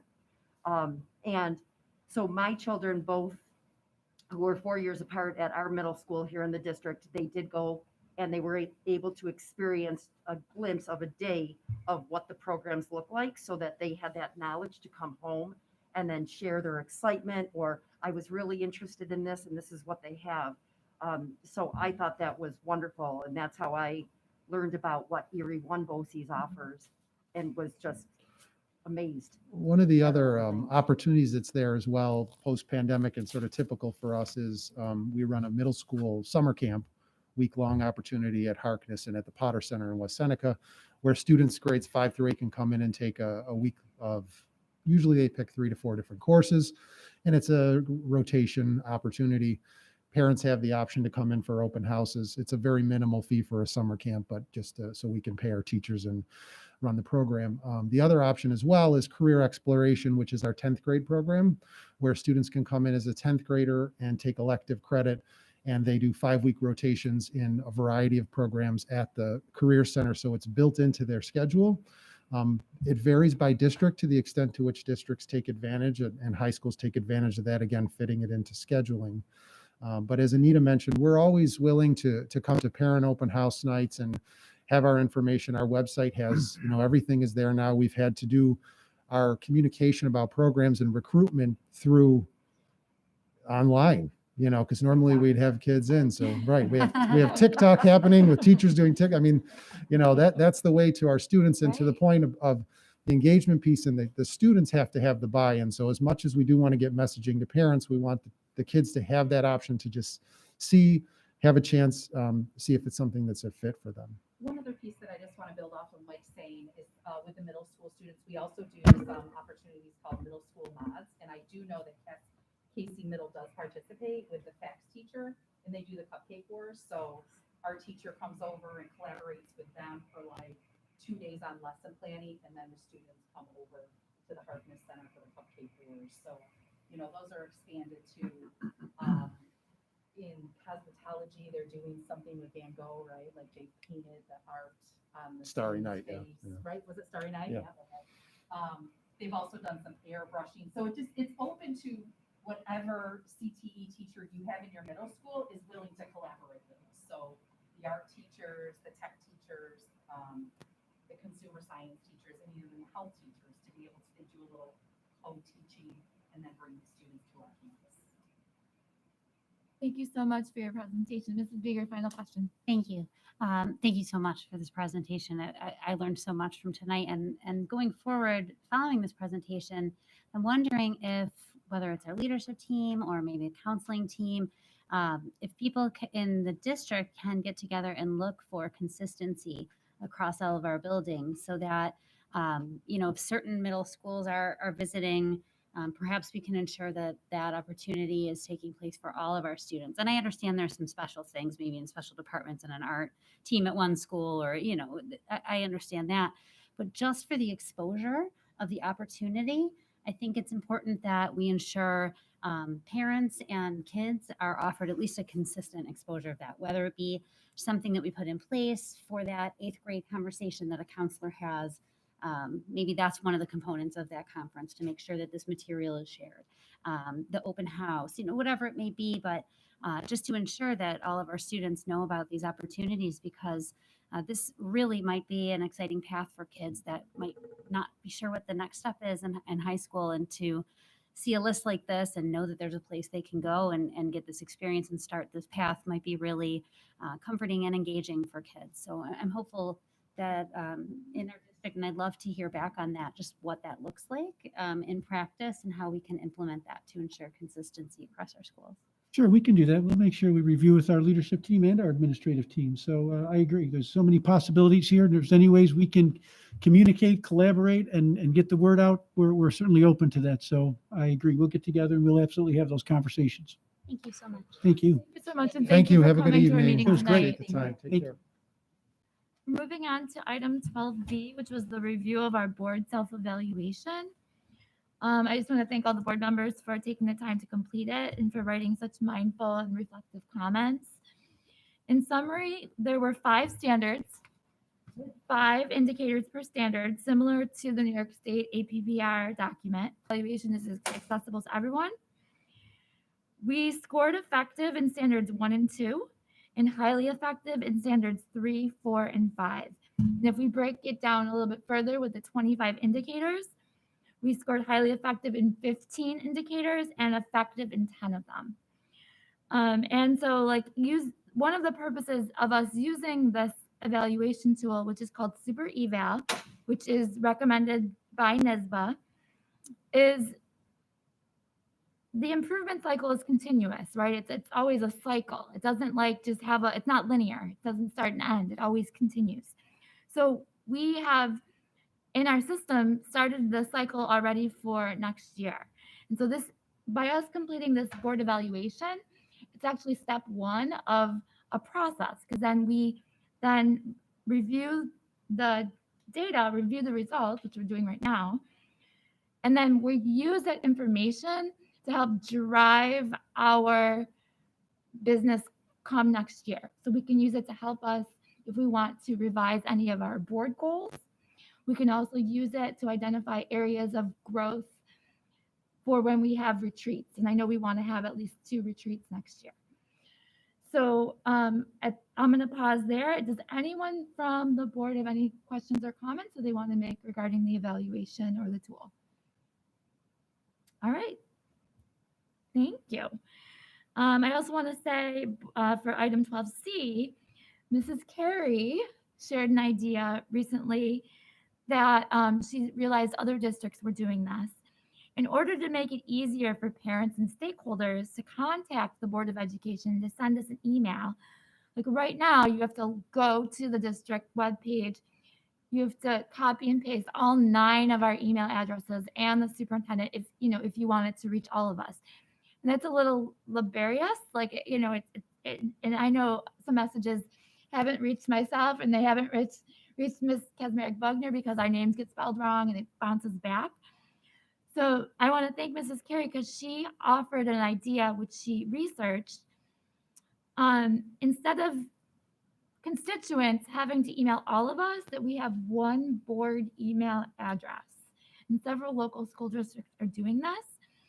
And then IT would set up a distribution list so that when anyone sends an email to say it's Williamsville BOE as the domain, it would automatically be distributed to all board members, including the superintendent, the district clerk, and the superintendent's administrative assistant. I just want to offer that as a suggestion. I see some heads nodding. Does anyone have any questions or concerns about that? If we were to implement that come July 1. Mrs. Beeger. I think it's a great idea. so much more user friendly. My only question is, would we still have our own board email addresses too? So if we were to respond or to email someone, we would still have our own. We wouldn't just all assume the same. Absolutely, yeah. We would still maintain our own, which we're going to need anyways for sure. when we do our internal work and we share our information. Great. And I get like all of our stuff. Mr. Biscaglia. Yeah, I don't mind the idea. Ms. Beeger stole one of my questions. But no. My other question, in terms of that, how would we discuss how it would be advertised or shown on the website so they understand the difference of when they're emailing? Or I think if we get it set up, we're early in the month where IT could work it out. And then by our July reorg meeting, we could present it and I could have it back on the president's report. And I'm sure Mr. Filipowski would do a good job of making sure that that is shared out with the community. That's right. Yeah. So like on a web page, it could be on the top with Yep. then the individual below. So Exactly. They know. Gotcha. Yep. And I did click around. I went to a bunch of neighboring school districts just to their web pages, and I did find that many school districts are utilizing it in that way. All right, thank you. So moving on to 12D, graduation for high school students will take place on Saturday, June 26th at all 3 high schools on their athletic fields. The rain date is the following Sunday. Last week, Mr. LeMay, Mr. Biscaglia, and myself wrote graduation speeches, and Mr. Filipowski and Mr. Morales recorded us. I want to thank the schools and IT for setting up an option for parents to choose a graduation time slot this year. That was not an opportunity that was available last year. So I think it's really important that we realize the extent that schools are going to accommodate us as parents. I know it's not possible for every family to get the time slot that they would like. And I know there was some chatter on social media about this, but I just want to recognize all of the hard work that's involved in planning the graduation ceremonies. The individuals doing this work in our buildings, they're responsible for many other tasks during the day. This is often an add-on. And this was just something I think it's important that we lead with gratitude and love. And so I did call North High School and just thank the people in the office because I know they're receiving a lot of calls that day about people wanting to switch their times. So I think it's just important to say thank you. And I just wanted to mention that under graduation. Our board visits, item E, we did just visit Maple East and Maple West, as Mr. Biscaglia mentioned during our board acknowledgements. Several of us were able to attend. It was on Friday, June 4th. And as Mr. Biscaglia already reported, at Maple East, there was an excellent presentation on the PBIS initiatives and social emotional learning. We also toured the building, we visited classrooms, and observed teaching and learning. And then we headed over to Maple West, and we were outdoors, and we went and cheered on the kids during the fun run. And we personally witnessed kids having a great time, lots of energy out there on the fields. There was, it was very well coordinated. They could run over and get a drink of water and take a mask break and get a snack if they needed to. From what I observed, everyone was having a good time. No one looked like they were in distress. We talked, and the school, as Mr. Biscaglia also mentioned, raised over $60,000 through the PTSA. And that's an incredible testament to our amazing families and our parents that we have for supporting our schools. Items F and G, I just want to mention that on May 26th, I participated in a focus group with Barry Entwistle and Mike Bieber from NYSBA. There were board members from a handful of school districts on this Zoom call, and we talked about advocacy, education, and information sharing as the main ways that NYSBA supports our local districts. ECASB and NYSBA school board information is available in board docs. Does anyone have anything to report under either of these? All right, and I just want to mention that all incoming board members are required to complete the governance training. It is available on June 3rd and June 5th. And there's fiscal oversight training that's available on June 17th and June 19th. By completing these trainings, our district is meeting the mandatory training requirement that needs to be fulfilled within the first year of service. And item H is our National School Board Association. There was an equity online symposium, or I believe that's coming up, July 13th through 14th. Ms. Kazmarek-Bogner, you've asked to attend that. Is there anyone else from the board that's interested in attending that event? Thank you for doing that. I know you'll bring back a report for our August meeting. All right, we are now ready for the superintendent report. Dr. McKenna, I turn it over to you. Thank you very much, Mrs. Leatherbarrow. Mr. Filipowski, if you please. Is the control on? Okay, thank you. Well, welcome to the community update.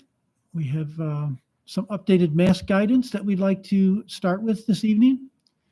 And one, the district notified families and staff Monday that we are adopting the updated mask guidance. There has been, of course, updated mask guidance that just came out from NYSED and from the governor. The district formally received written guidance late Monday night from the New York State Department of Health. Indoors, masks are still required to be worn by students, staff members, and visitors while on school grounds. And this includes on the bus and inside all of our school buildings. Outdoors, this is where it has changed. Outdoors, masks are optional and no longer required for students and staff. Students and staff can still wear masks, however, outdoors if they choose. We put it as optional. Mask breaks are still taking place. If you have any questions, we ask you to please contact your principal because it is different at every building, has their own nuances for how they're able to get the 6-foot social distancing, work that requirement in their building. So if you have any questions regarding mask breaks, please reach out to the building principal. Dr. McKenna, can I just ask one question about that? I appreciate you sending us the email where you told us what was happening in each building. Yep. I know in some of the classrooms, we saw it during our visit on Friday. They're very close together because you have to have them in rows now. And I know as a teacher, when I was always designing my classroom space, I would try and put them in clusters because it made you had more space. That's not an option this year, so they have to be separated. And I know because they're 3 feet, they can't all take their mask off at the same time. That is correct. But is there an option? Like, I'm just thinking from when I taught second grade, like, they get a little red or green sticker, like for half of them, like every other kid to take off their mask during the day at certain times. Like, I'm just, because it does concern me that they can only, in some cases, that they can only have a break if they go into the hallway or if they're in the cafeteria or if they're outdoors. Well, that's why we do that at the discretion of each building, and each building has set up their own basic protocols for that. So I know there are different, as you saw the list I gave, each building has different nuances for how they do that. So that's why I'd say to please contact the principal, because I know that each building has discussed it, and I know that they have their own protocols that they are using. And I know some are doing what you just said. Okay. There are some that are doing I that. wasn't sure if there was some rule that from the state that they couldn't do that. No. I hadn't seen anything, but I just was curious. I think the main rule was that they have to maintain the 6-foot social distancing, and that's just more difficult in some classes than others. So that's why each class is really unique and each building is unique. So that's where you might see something that one school or one class might do is different than another because there might be more or less kids in a certain class or certain area. And it all depends on if they're able to do this proper social distancing or not. So that's why I'd say to please reach out to each building, because as you can see the list that I put forward, each building is a little unique and a little different. But I know from talking to the principals that if anyone, has a concern and if they feel that, their student does need a break, to please let them know. And I know that they're working with individual families to try to work things out the best possible with every individual situation that comes to their attention. Thank you. So the message is please contact your teacher and then please talk to your principal. Yep. Thank you. Sure. So in seeing that, did you recently, just to share that you recently did meet with administrators over this concern?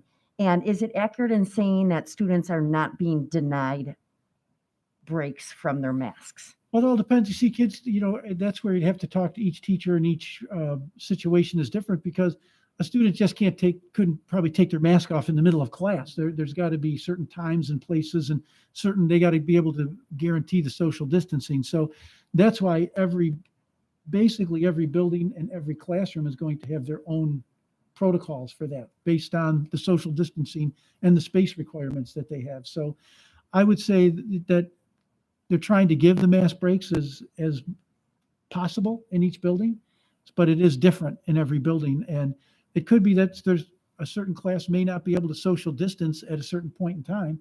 So it's not that they can't have a mask break. They just have to go out and find a new location. As you could say, some of the principals were saying then that they take students outside to give them breaks. Some were able to go into areas such as the gym and they go into the cafeteria. They all have different nuances to each building where they're trying to find certain ways and certain places to allow for mask breaks. But if any student, feels that they need one, they should also reach out to their teacher and they should, try to find, I know the teachers would try to work with individual students as well. And any parent that's out there that feels that they want to talk to the principal because they feel their child may need additional mask breaks for, medical reasons or things such as that, they should absolutely reach out to the building principal and try to work things out with them. Great. Thank you. Sorry, Dr. McKenna. On that, I know, obviously for a middle schooler or a high schooler, it's easier to ask, hey, I'm getting hot. My concern is elementary students not being able to advocate for themselves because it's just, Sure. They're learning at that time. So I guess, as you mentioned before, you're saying, please, parents, reach out to the principals if you think your son or daughter will need multiple mask breaks that the administrator will develop a plan with that family for their child. I know the principals are trying to work as much as they can. And so that's what I would say. Reach out to your building principal and express your concerns. And I know that they're open to working with families. Well, thank you very much. Thank you. No, that's good. Thank you for those questions. And Universal Pre-K, we're very excited about Universal Pre-K. We've got additional funding, and the district is actually going to be moving in some very exciting ways here. And I have Mr. Scanzuzzo talk about this because him and his team have been working on this. And Mr. Scanzuzzo, maybe tell us about some of the exciting news that's going to be happening with our district. Sure. Thank you, Dr. McKenna. It is exciting news. We're currently exploring the expansion of our district Universal Pre-K program for the fall of this coming year.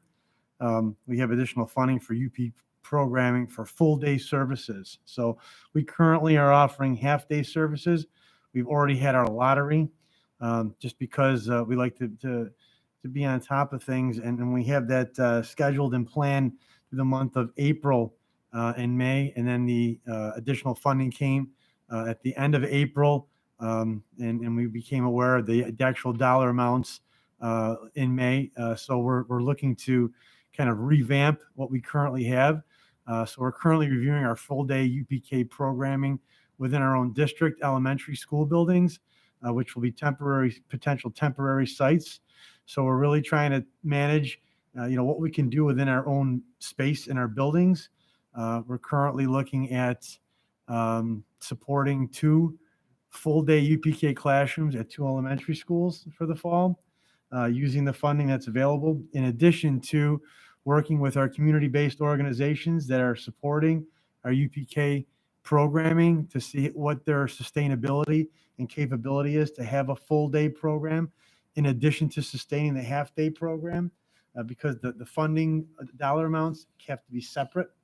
They cannot be combined. So we have funding for our half-day program, and we have this new funding that's come to life for our full-day program. I just want to be clear that we're really trying to determine what is the best possible scenario for us to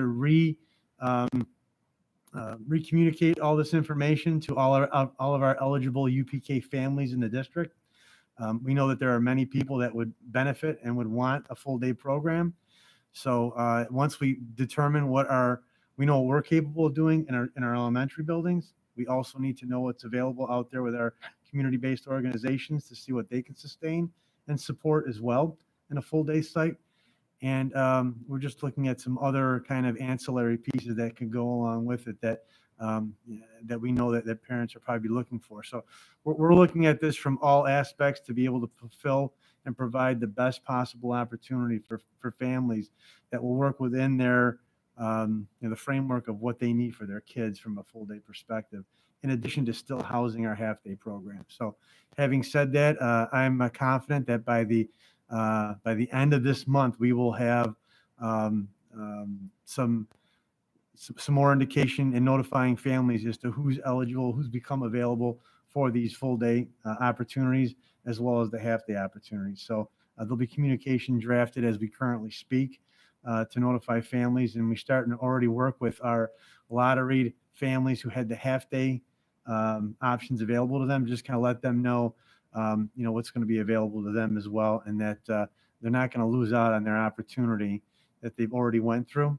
So at the very least, if they choose to have a full day option, we'll actually make them part of that lottery for everybody, but they'll still maintain their half day possibility or a half day site that they've already kind of secured as a fallback. So we're just looking at it to be as equitable and as fair as possible, so that we can just kind of expand our program to benefit many families moving forward.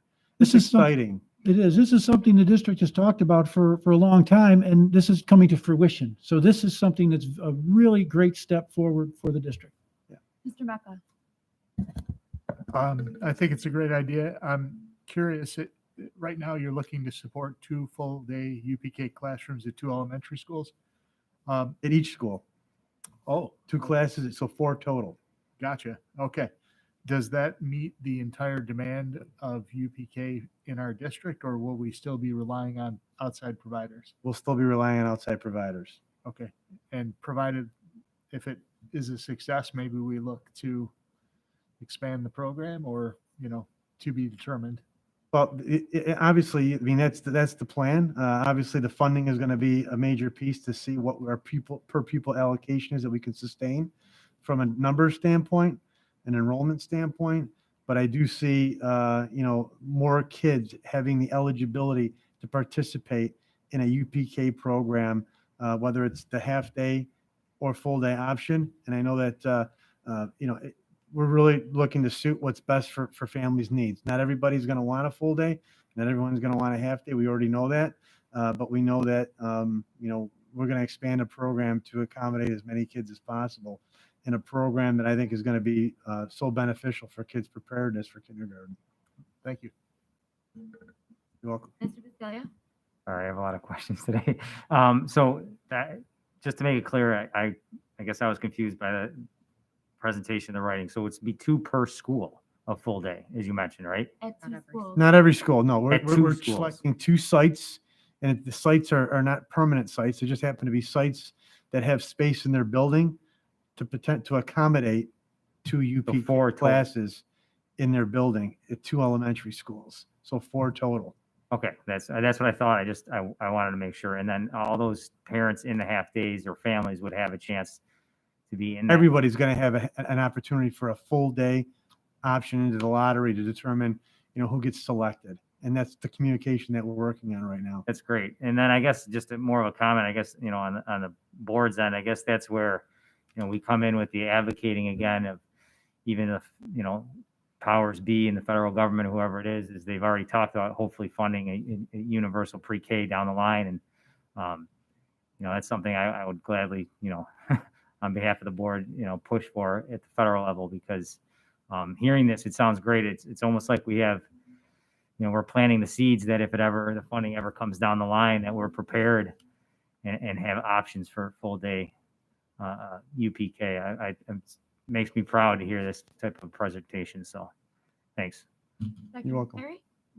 Yes, just one quick clarification. You're talking about 2 programs in 2 schools. That does not mean that the individuals have to be part of that particular school. No. They just are from our district Correct. and end up at either one of those 2. Correct. Either one of those 2 sites, in addition to our community-based organizations as well. So there'll be multiple sites. We're just trying to earmark what the capacity is, so we know what number of possible students we can have in our full day program before we start the lottery. I just didn't want it to make it sound like you had to go to school X to be part of that. And we'll have, it'll be very similar to what we currently do. We actually allow in the handout that goes out, the site preference. So they list number 1, number 2, number 3, number 4 for where they prefer to be. And we actually, work very hard to be able to accommodate. I think out of the 201 half-day site, 4 parents weren't able to get their first preference. Which is pretty amazing. So we're doing our best to work with our CBOs, in addition to what we're currently looking to offer, to be able to provide opportunities for that many more families. Thank you. You're welcome. Excellent. Thank you. All good. We'll continue. Yes, great news. So that's UPK. Foundation aid funding, and now I'll turn it over to Mr. Matursky, who's going to bring us up to speed on this. Some more good news. Yes, thank you, Dr. McKenna. This is just another update. The board has been receiving some information over the past really few months on the foundation aid. And as of April, we got our state aid information. We saw that we have a little over $4 million increase, which is great. The requirement from SED says that if you have over 10 million or a 10% increase, which we meet the 10% increase, you must then comply with their foundation aid report and comment questions. So that's what we're doing right now. It's a little bit different than what we did last meeting with the ARP. We don't put a plan out. Instead, we share what the requirements are from SED, and that's what's posted on our website. And we have to make sure that our funds, and it's the entire increase, the $4 million, must be used by the district for those requirements. And so, again, that information is out there. Our responsibility is to provide the comment period and then post our report by July 1st. And it's not just this year, it will be for the next 3 years. So that will be done. And additionally, my understanding is we also have to do a review at a 6-month interval. So that's what we're doing right now. The comment there, New York State aid comment at williamsvillek12.org was initiated on Monday. And as of today, we have not received any comments, but we will certainly take all of those comments into consideration as we develop the plan. Any questions? Thank you, Mr. Matursky.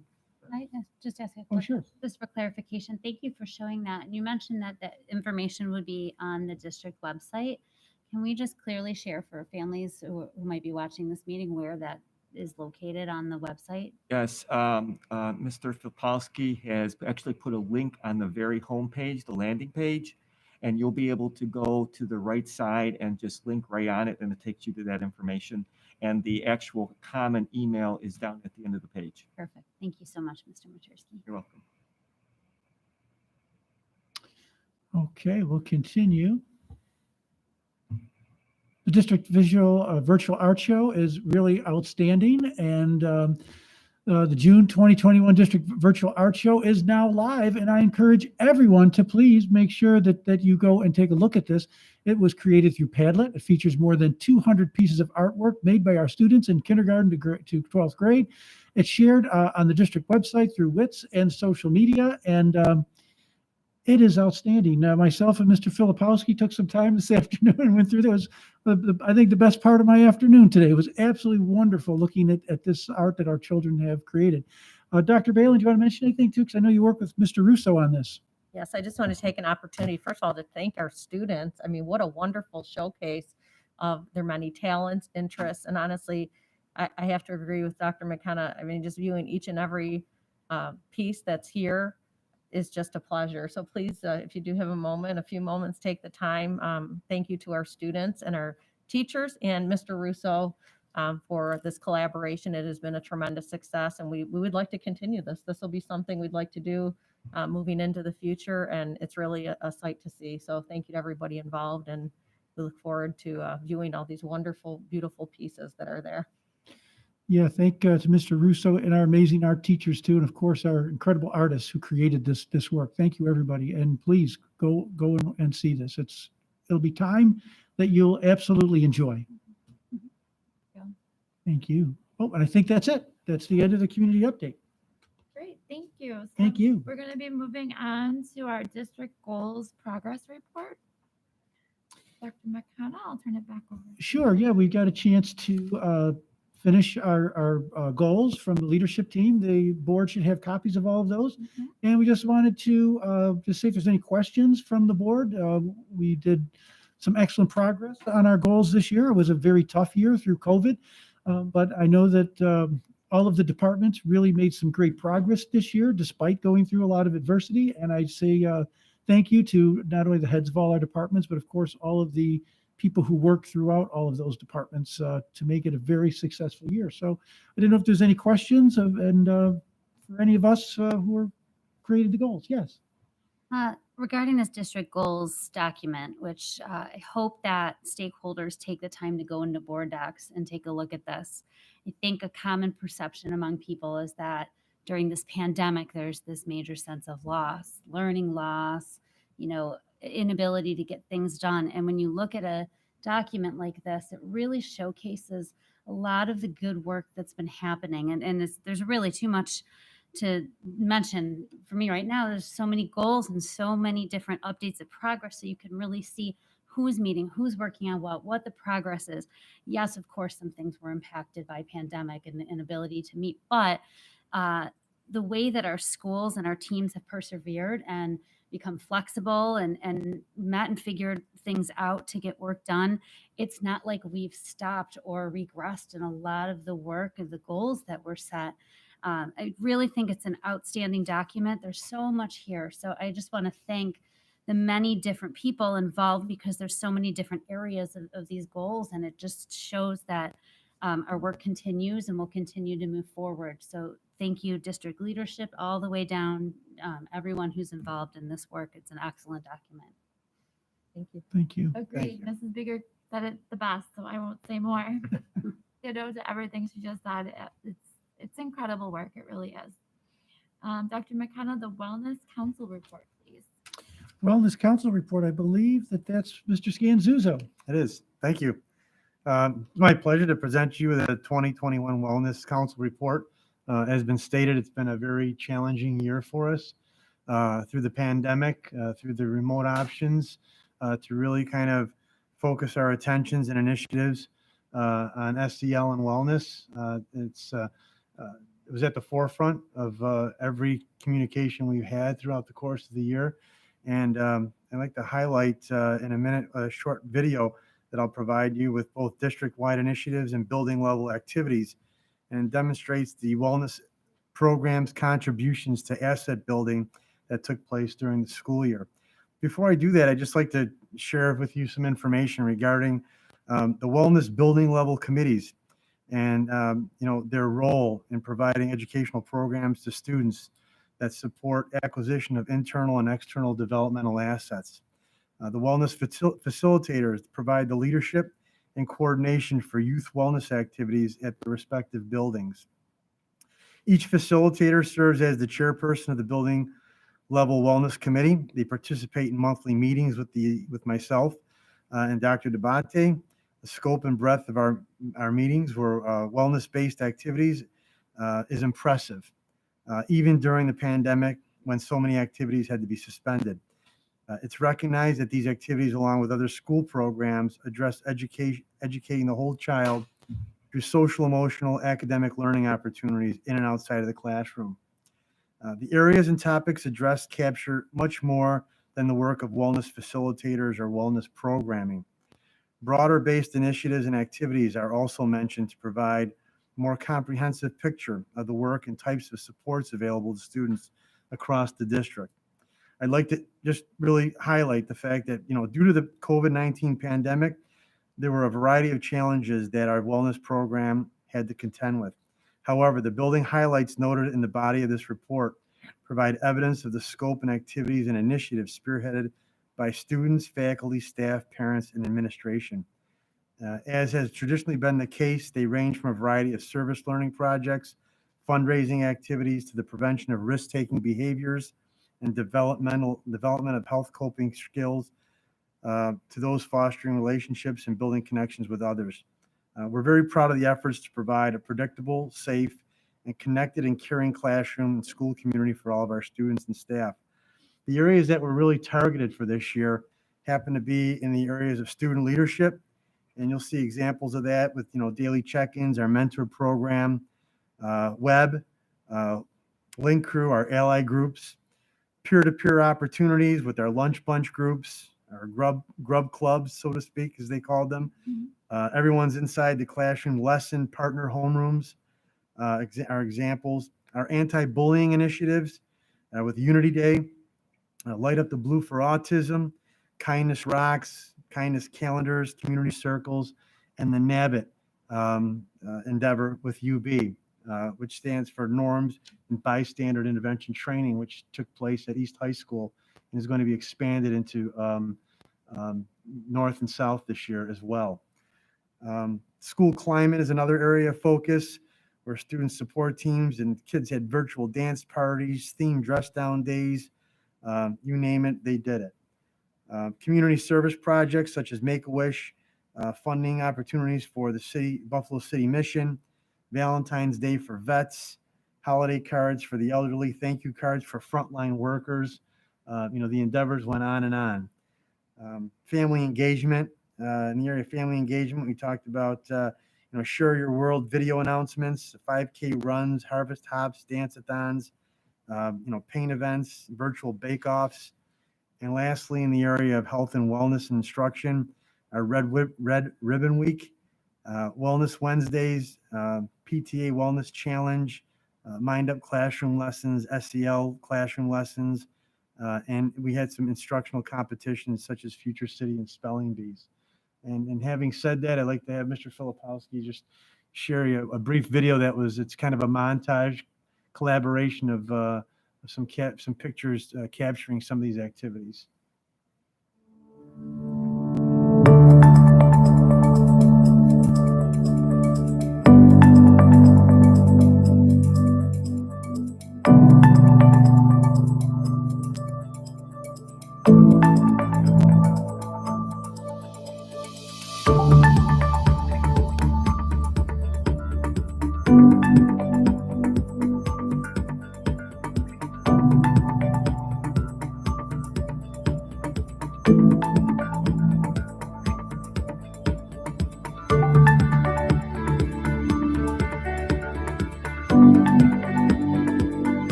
So in the midst of a very difficult time, I think it's very, there were a lot of positives that came out of this, and it was shared by our youngest of children in our districts to show, when they come together, this will be something I hope that they'll remember for the rest of their lives. about the service to one another, the compassion, the kindness, and togetherness that they've showed during a very difficult time. So, it's very easy to stress the negatives and talk about, what's on that forefront. But when we really kind of take a step back and see what was done at all levels, it was impressive to show the resiliency that our kids showed. And I think that we need to give them more credit than they really deserve. So they came through shining very bright. So we'd like to wish and express our appreciation to the Board of Ed, the entire school community for sustained recognition of the importance of wellness programming and asset development. We're grateful for the board's longstanding commitment to mental health, social and emotional well-being, and the resiliency of students in our district, and for the vision necessary to provide support for this important work. I'd be happy to take any questions at this time. I'll say thank you, Mr. Scanzuzzo. Looking on page 5 of the document, it lists all of the individuals, staff, students, and parents who are a part of this work. I want to recognize our future board member, Dr. Swarup Singh. I see him listed as one of our parent and community representatives. So thank you, Dr. Singh, for being a part of that. It's really impressive. And just, being over at Maple East on Friday and hearing a whole team of staff members present on the positive behavioral intervention strategies, the social emotional learning, the CASTLE initiative, the child study team. Like it just goes on and on and on. And I want to stress again, this document is accessible for all in board docs, and it really does serve as evidence of the great work that's been happening. Because I know that when I send my child to Williamsville schools, they're not only having their academic needs met and exceeded, but they're also being nurtured, and they're growing into happy, healthy human beings who know how to take care of their mind. And you can't do anything else unless you take care of your mind. So I just am very grateful for all the work that you've done, and I thank you for your leadership. Thank you. Speaker. I agree, of course, with everything that Mrs. Leatherbarrow said. I have heard from parents this year, that concern about mental health and emotional well-being. We knew that this was going to be a district goal coming in, and the item before talked about our district goals. This is such a beautiful piece of work to show the action items and activities that go along to support the district goal around wellness. What a beautiful document. I can't say enough about the details in here to really support how everyone in the team involved, from the planning that you can see with parents, teachers, and administrators and students, but to how it's implemented, to see the things that are happening. I've got 3 kids, elementary, middle, and high. And when I ask, how was your day? What happened? I'm sure a lot of people can relate. There's a lot of like, it was good, or I don't know. Reading this was really a nice way to see specifically like just things that were hanging in the building that I didn't get to see this year because I wasn't able to go in. And I'm sounding like a broken record. I know Mrs. Leatherbarrow said it too, but I'd really encourage parents to take a look. We're seeing it in the newsletters that come home, but this really just captures the good work and the different work that's happening at each building. And then thank you for the visuals too.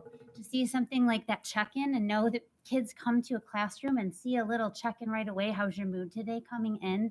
To know that kids aren't coming in under the radar, but they're really being looked after and cared for, and that we're supporting teachers in that social emotional well-being of our students. It's absolutely outstanding. And as a board member, I'm so appreciative of this work. It was one of my greatest concerns coming into this year, that we were going to, lose this piece. And also they talk about how remote students are supported as well. We can't forget about our remote learners that are here. And so for the kids that are in the building, the kids that are at home, they've gone back and forth all year. It's so clear that we've been thinking about all our students and looking out for them all. I applaud you and everyone involved in this work. Thank you so much. You're welcome. Great. So buckle your seatbelts. We're going to cruise through the rest of this, you guys, okay? So, go ahead, Ms. Kasmerick-Vogner. I'm so sorry. No, that's okay. I just know that Mr. LeMay had requested that we ask a question about the community circles and how that was going to be implemented district-wide in the future. And I didn't want to forget that question for him. So I guess the question was, yeah, just specifically, how are we going to be implementing community circles in each school?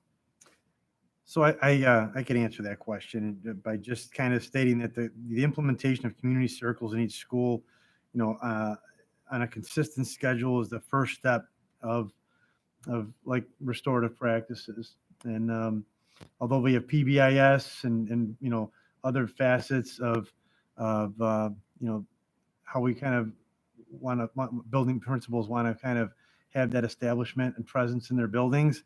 The community circles is really the first step in that. And I think concurrently, working with our assistant principals to begin and to continue to use principles of restorative practices work with behavioral situations that arise, in the future is going to be something that we'll continue to impress upon and work on.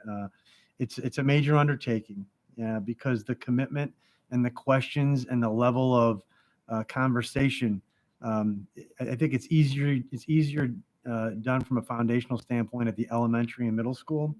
When kids misbehave, and you can have a community circle talking about, the impact that behavior has had on everybody who was affected by it, and how it made them feel, is kind of a really kind of self-awareness piece to maybe have them think twice and not behave in that manner. But those are roads and those are trainings that we're going to have to take a closer look at moving forward. To kind of fully implement that kind of practice when we already have so many kinds of things that are happening in other buildings, like with PBIS, that are similar in nature, but they're just not called restorative practices. Although we are, we currently have all kinds of levels of restorative practices in what we do. And when I take a look at it, even from our worst cases where we're suspending kids long term, I mean, there's always petitions for students to be readmitted early. And that usually comes with, them doing some service work, potential counseling, and we look at each situation individually and carefully to kind of really make this a teachable moment, not so much about the discipline, but the effect that it had on, the disruption that it may have caused in the building, but to just make the student do some self-awareness and realizing that what they did really shouldn't be happening again in the future. So it's really about restoring, their behavior into a positive manner that isn't going to be disruptive in a building or in a classroom. So having said that, much of that is in place, and but if we'll have to take a closer look at how we get this implemented consistently in 13 buildings. Right. Thank you. You're welcome. Okay, item 14, finance. May I have a motion, please, to resolve to authorize the reserve funding authority as presented? Thank you, Mr. Borenstein. Second, Mr. Mecca. Are there any questions or discussion? Seeing none, all in favor? Opposed, abstentions, motion carries unanimously. Dr. McKenna, can you provide an update on the American Rescue Plan, please? I will turn this over to Mr. Matursky, who will give us that update. Thank you, Dr. McKenna. At this time, I wanted to share that we've received one comment to date on the ARP plan since our May meeting. I will read that comment out loud. Congratulations on ARP funding. As a part of the ARP allocation for discretionary use, I would like to suggest addition of diversity programs in our district. Diversity programs have been shown to reduce bullying, improving mental health, and overall school environment. And if you look at the second item that we had in our plan, it states that we will address post-COVID students' social, emotional, mental health needs by utilizing counselors, social workers, psychologists to work with students. So what we will do is we will definitely take that comment into consideration, and we will make sure that we are addressing it. Thank you, Mr. Matursky. I also saw the diversity piece in the district goals presentation, and I saw the next steps for that as well. So it definitely is something of importance, and it's a district goal. Any other questions or comments from the board? All right, thank you. Item 15, I want to say thank you to Ms. Kazmarek Bogner. She reached out to me and I always appreciate it when board members say, "Hey, how can I help?" And her and I started talking about liaison assignments. So Ms. Kazmarek Bogner set up a Google form to help us choose our liaison assignments for next year. And incoming board members, this applies to you as well. I'm going to ask Mrs. Carey to send that out to the returning board members and the new board members in the next few days so that we can start making our assignments and have them ready to approve at the reorg meeting. So for those of you joining the board again, our liaison assignments are always listed in our board docs. It includes all of our PTSA meetings and then a handful of other responsibilities as well. There's 9 board members. We try to share the load as evenly as we can, so we each take on about 3 assignments, okay? And thank you again for creating that. It's a smart way to simplify the process. Are there any questions or comments related to items 16 or 17, which is curriculum or legislative matters? I did see something come today about APPR, an update It's true. about that. So that was a good update to Right. see. Like, thank goodness. Yeah. I read it and I was like, well, I bet they would have appreciated that before they had to scramble and do everyone's evaluation. Right? But Why would we do that? why would we do that, right? Another change that on was Friday. that was very encouraging to see, and I think expected, especially during COVID. Item 18, may I please have a motion to resolve to approve the resolution for summer hiring as presented? Mr. Biscaglia, thank you. Mrs. Van Slyce is a second. Is there any discussion? Okay, once again, all of these names are listed in board docs. All in favor? Thank you. Opposed? Abstentions? Motion carried unanimously. I had a quick question about summer school. Sure. I know there was some parents received surveys or something in WITS asking them to give input on summer school. Was there any other correspondence that went along with that? Yeah, there was. I'll let Dr. Balin talk about Yeah, that. I'd be happy to address that. So there are actually several communication methods employed, and we did that purposely because we have been using WITS more and more. I spoke to that at our last board meeting. So what appeared on the screen for parents was as a result of teacher and principal recommendations at the building level. Instead of sending a hard copy letter, which really is not the most efficient way of communicating, we've been trying to employ WITS as our communication method. In addition to that, a letter was sent through WITS as well, explaining about our program simultaneously. And actually before that communication went out, as I mentioned at our last board meeting, we actually placed extensive information on our website, articulating a lot of detail about our dates and our programs and what they entailed. And actually quite a bit of reach out has been done by the building itself, by the teachers and the principals to reach out to families to let them know about our programs and what was forthcoming. So that's still continuing. We're actually doing second rounds of reach outs just to make sure that it's understood what our program entails. We were very fortunate as a result of the new COVID money to be able to expand our program. And we want to make sure our parents understand that, especially at the elementary level, where we are able to so significantly expand our reach of who we can invite this year. So that is still continuing now. And certainly if any parents have any questions whatsoever, the building is a good place to go, but we also have listed our summer school principals' phone numbers on our website on the summer school page, and they are happy to address any questions parents may have. Thank you so much for that information, Dr. Balin. I think that helps clear up some confusion. Any other questions on that? Okay, seeing none. May I have a motion to please resolve to authorize the administrative change order approval limit as presented? Mrs. Beeger, thank you. Mr. Borenstein, second. Is there any discussion? Seeing none, all in favor? Thank you. Opposed, abstentions, motion carried unanimously. Did we vote on The personnel one. We talked about it. Did we vote? We voted on personnel, right, Mrs. Carey? Yeah, I asked the question after the vote. Okay. Because the question wasn't really related to the approval for the hiring. It was more about the program. So that's why I asked the question after the vote. Thank you. Mr. Matursky, update on our facilities for music project information. Yes, the information really attached is more pictures showing you the progress at South High School on the addition. I know that we have not had an opportunity to visit there, so I wanted to share some of the really good news on what is going on there. And you can see from those pictures, we're quite far now on that. And we are on schedule for opening that site first day of school in September. It's exciting. Excellent. Thank you. Now I have to check myself. Did we vote on 19A? We did. Yes, we did. Yeah. Yes. It's been a night. There are no matters to discuss under special needs and student activities. Does anyone have any matters to discuss under committee of the whole? I do believe there was a question about transportation. Did you want to ask that? Go ahead.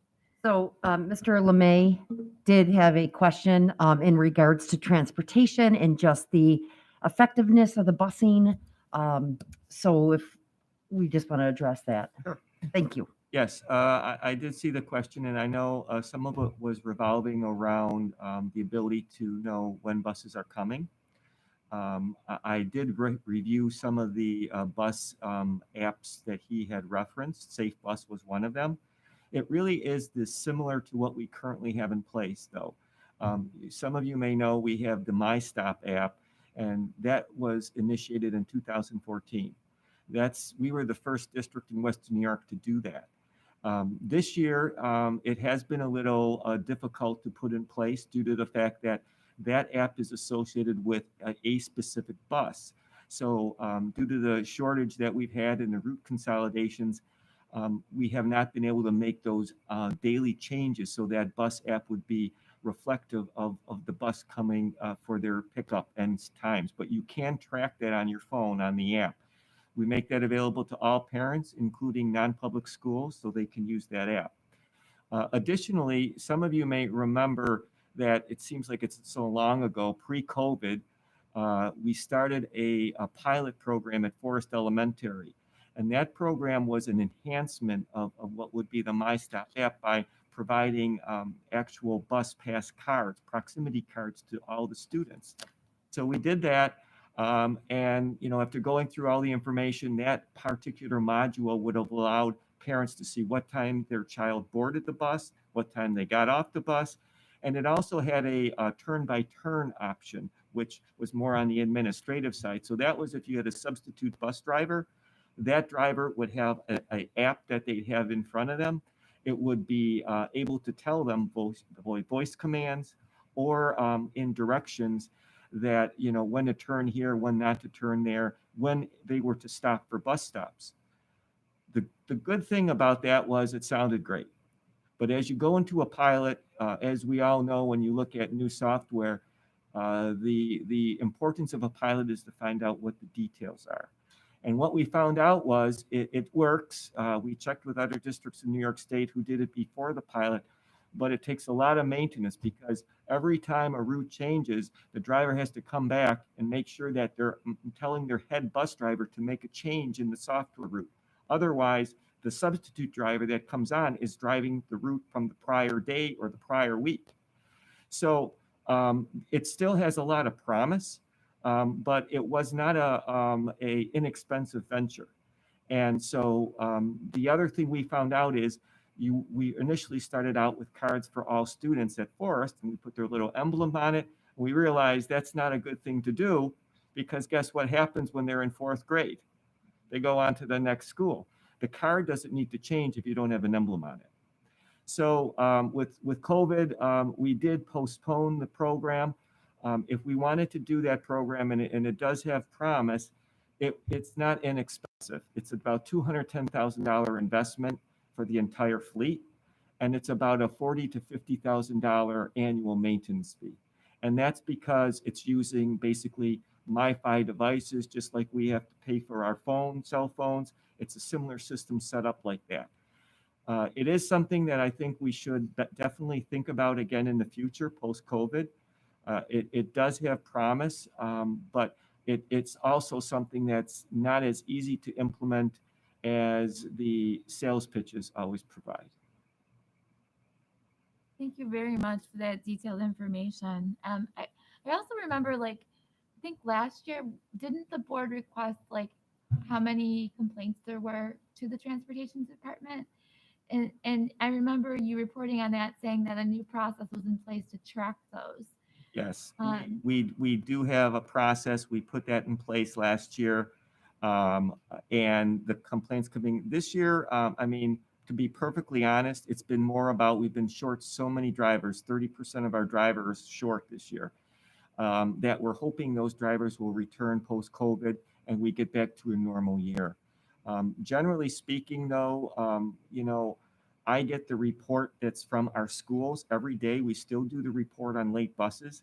And we've been doing, I think, a fair job on trying to get all the buses in, considering, you know, the difficulty. When we say we had our normal buses, it's 137 buses. We have 95 drivers. And typically we have between 3 and 6 drivers short every day from call-ins. So now that's where we're struggling with. And we usually also have 137 drivers plus about 6 subs. So you can really see the difference of what we are dealing with this year.